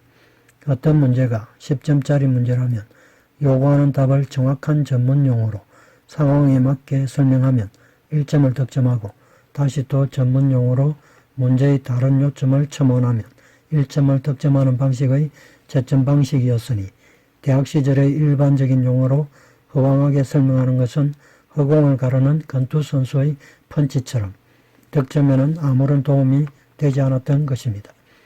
고득점을 위해서는 정확한 용어로 문제가 요구하는 핵심적인 요점을 적어야 했습니다. 그렇게 하기 위해서 어떻게 공부 방식을 바꾸어야 하는지를 생각해 보았습니다. 먼저 아무리 머릿속에 든 게 많다 하더라도 답안지에 옮겨 쓰지 못한다면 아무 소용없는 일이니 짧은 시간에 비포 10장을 다 채우려면 글자를 빨리 쓸 수 있어야 하고 지치지 않는 강한 손목의 힘이 필요하였습니다. 그러니 자연 손으로 쓰면서 공부하는 것 외에는 다른 해결 방법이 있을 수 없었습니다. 눈으로는 읽고 입으로는 말하고 손으로는 쓰면서 하는 공부가 가장 좋은 공부 방법이라는 건 누구나 알고 있지만 쉽게 공부하려는 타성에 젖어 막상 실천에 옮기기는 힘든 법인데 이제는 싫어도 선택의 여지가 없게 되어버린 것이었습니다. 두 번째는 오래되고 곰팡내나는 고시생들의 영원한 진리, 사당오락, 필사의 각오로 임하는 자세였습니다. 합격을 위해서는 이것 이상의 정확한 답이 있을 수 없었습니다. 1년 이외의 기간 동안 하루에 4시간 이상은 자지 않고 공부하겠다는 결심을 굳게 했습니다. 그리고 남은 1년 동안 이 두 가지를 지킨다면 반드시 합격할 수 있다고 스스로에게 다짐했습니다. 그리고 실천에 옮겼습니다. 그렇게 공부를 하니 글자 한자 한자가 뇌리에 정확하게 각인되는 기분이 들었습니다. 되돌아보면 그렇게 공부한 기간 동안 세법 1부 한 권, 세법 2부 한 권, 회계학, 재무회계, 원가회계, 관리회계, 세무회계 4권의 기본서를 아마 5번 정도는 연습장에 옮겨 적지 않았나 싶습니다. 물론 펜이 닿는 손가락 부분에는 굳은 살이 박혔습니다. 그의 겨울이 가고 봄이 오고 다시 봄이 갔습니다. 7개월가량을 고시원밥을 먹으며 회계학원을 다니는 것 외에는 운동도 거의 전폐한 채 책상에 버티고 앉아 하루에 4시간만 자고 공부만 한다는 것은 결코 쉬운 일이 아니었습니다. 어느 날인가부터는 서서는 소변을 볼 수가 없는 정도로 몸이 약해져 갔습니다. 그때 비로소 사람이 동호집 못 가린다는 말의 의미를 알 수 있었습니다. 소변을 보려면 관략근이 약해져 서서는 소변을 볼 수가 없어 앉아서 일을 보았습니다. 잇몸도 약해져 이가 흔들거리며 풍치까지 왔습니다. 하지만 이제 시험 1차인 7월 6일까지 남은 시간은 3개월에 불과하였으니 몸을 돌볼 시간은 없었습니다. 죽을 각오로 지난 7개월 동안 해왔던 방식으로 계속 공부를 해나갔습니다. 시험을 앞둔 일주일 전 고시원으로 가득해 산이라고는 할 수 없는 서울대가 멀리 보이는 고시원 너머의 언덕에 앉아 하늘을 보며 하늘이시여 시험에만 합격하게 해주신다면 당장 죽어도 여한이 없겠습니다.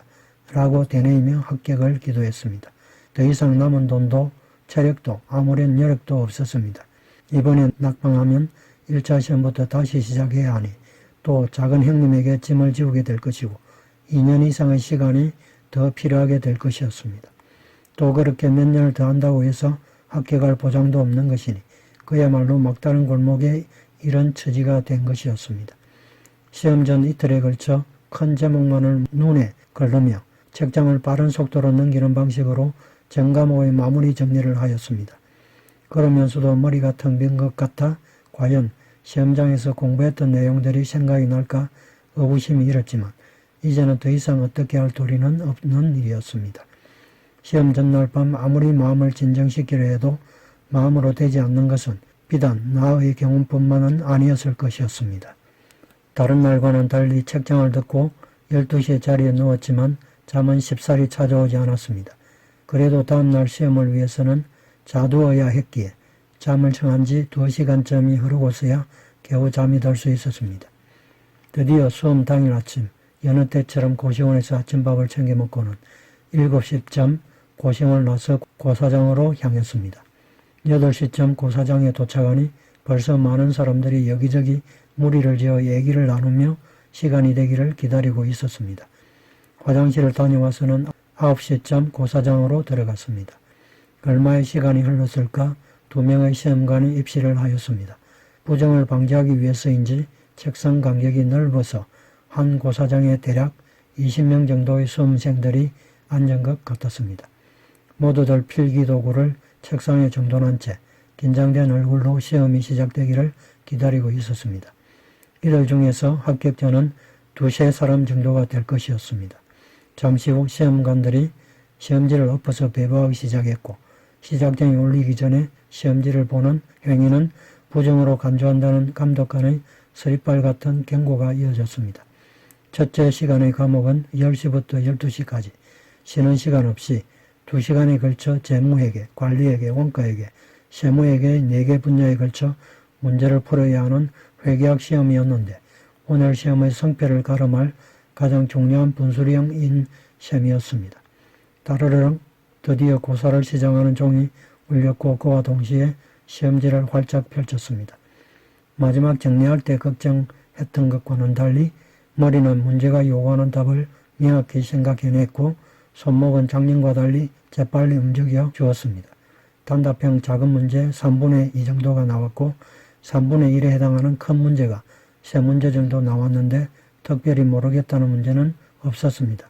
작년에는 시험지 6장을 다 채우지 못했었는데 지금은 10페이지를 다 채울 정도로 손목에 힘이 있었고 첫 시간을 마친 후 느낌은 아주 좋았습니다.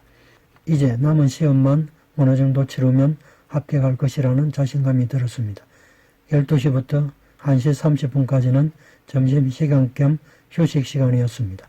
그때 무엇을 먹었는지 기억도 나지 않지만 아마 고사장 근처의 어느 식당에서 간단한 요기를 하였을 것입니다. 오후 시간에도 1시가 되자마자 다시 자리에 돌아와 앉아 조용히 시험이 시작되기를 기다렸습니다. 그렇게 30분이 흐르고 시험 둘째 시간인 세법 일부 시간이 되었습니다. 시험 방식은 첫 시간과 동일하였고 시험 시간은 1시 30분에서 3시까지 90분간이었습니다. 문제는 모두 4문제였습니다. 그런데 큰 문제 하나가 애매모호하여 답을 하기가 까다로워 영 자신이 없었습니다. 56점이면 합격하는 시험에서 30점 비중의 큰 문제 하나를 놓치는 것은 곧 과락을 염려해야 하는 상황에 직면한 것이었습니다. 일단은 최선을 다해서 문제를 푸는 수밖에 없었습니다. 하지만 그 문제가 요구하는 답을 정확히 쓰지 못했다는 느낌이 들었고 그것은 합격자 발표일에 점수로 나타났습니다. 세법 일부 시험은 다시 생각하기도 싫은 악몽의 시간이 되었습니다. 둘째 시간이 끝나고 이렇게 재도전이 실패를 하는가 생각하니 맥이 빠지고 허탈감이 밀려왔습니다.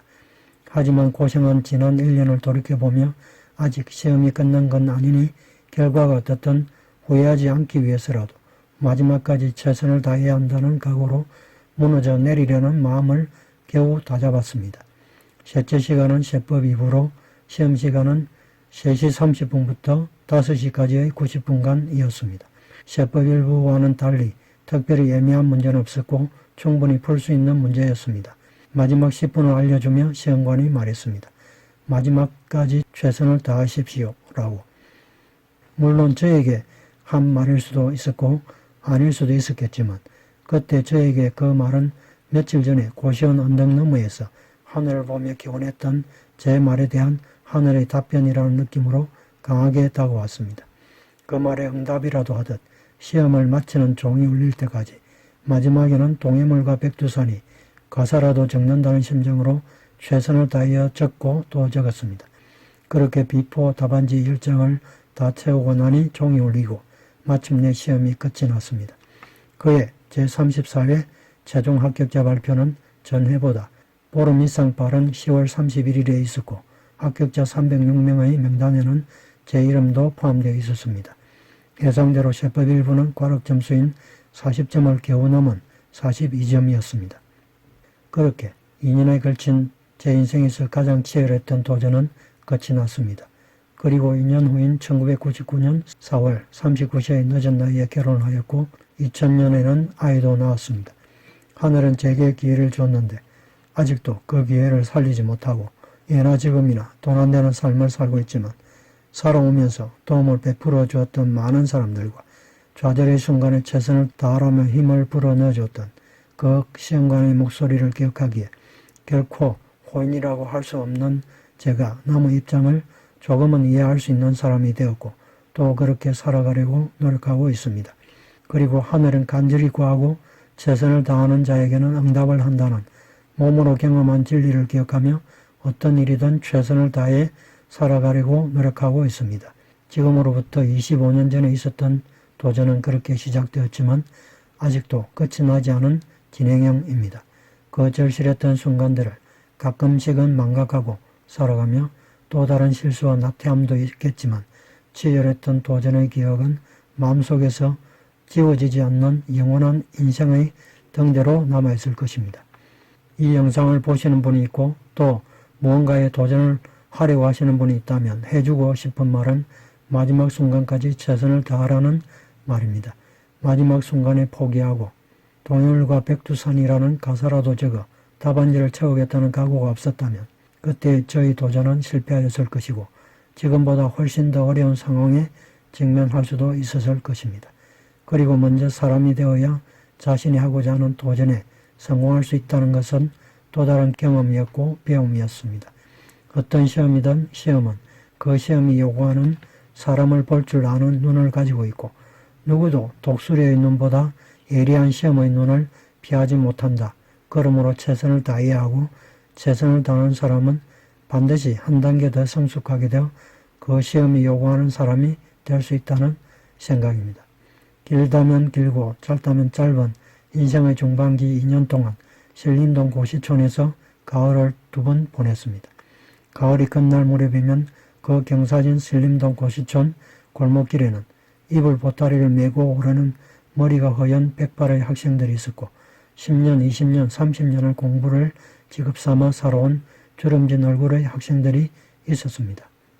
그때 38세의 제 나이는 신림동 고시촌에서 젊은 축은 아니었지만 그렇다고 아주 늙은이 축에 드는 것도 아니었습니다. 극한의 순간이라고 생각했던 38세의 그날 신림동 고시촌에는 저보다 훨씬 더 극한의 사람들이 셀 수 없이 많았습니다. 신림동 고시촌에서 지내는 동안 그들의 한을 읽을 수 있었습니다. 로스쿨 시대를 맞은 지금 신림동 고시촌도 더 이상은 그들의 안식처가 될 수 없을 것입니다. 그들은 영원히 학생으로 남고 싶은데 세월은 자꾸만 바뀌어가고 있습니다. 그래도 대한민국 어디인들 신림동 고시촌은 존재합니다. 또 대한민국 어디에서든 그런 모습으로 살아가는 사람들도 존재합니다. 그들의 영혼이 위로받을 수 있다면 좋겠습니다. 신림동 고시촌 저녁 무렵의 풍경을 보며 지었던 자작시로 끝을 맺습니다. 신림동 고시촌. 이곳 신림동의 바람이 시원하다. 예전에는 산이었을 곳이 언젠가부터 세상을 등진 사람들이 솥을 걸면서 하나둘 생긴 낡은 집들의 밀림, 갈 곳 없이 버려진 천형의 인재들, 바람이 서늘한 나뭇잎을 사각거린다. 빨리 떠나야 하는데 묻어버린 숱한 세월 속에서 또 한 번의 가을을 맞는다. 변해버린 셔틀을 환탄하며 원망하며 사랑하며 백발이 된 학생은 오늘도 불을 밝혀 해도 그만 안 해도 그만인 공부를 한다. 망가진 눈을 부비며 38세 된 희망을 부러워하는 새까맣게 타버린 가슴 가운데 뻥 뚫린 구멍. 애써 짓는 웃음은 울음보다 애절한데 누가 그 한을 달래고 누가 그 두려움 묻어줄까. 언덕길 올라 꼭대기 집. 가만히 불을 끄고 누워 살아있는 영혼들의 소리를 듣는다. 1997년 10월 21일 신림동 백제고시원에서.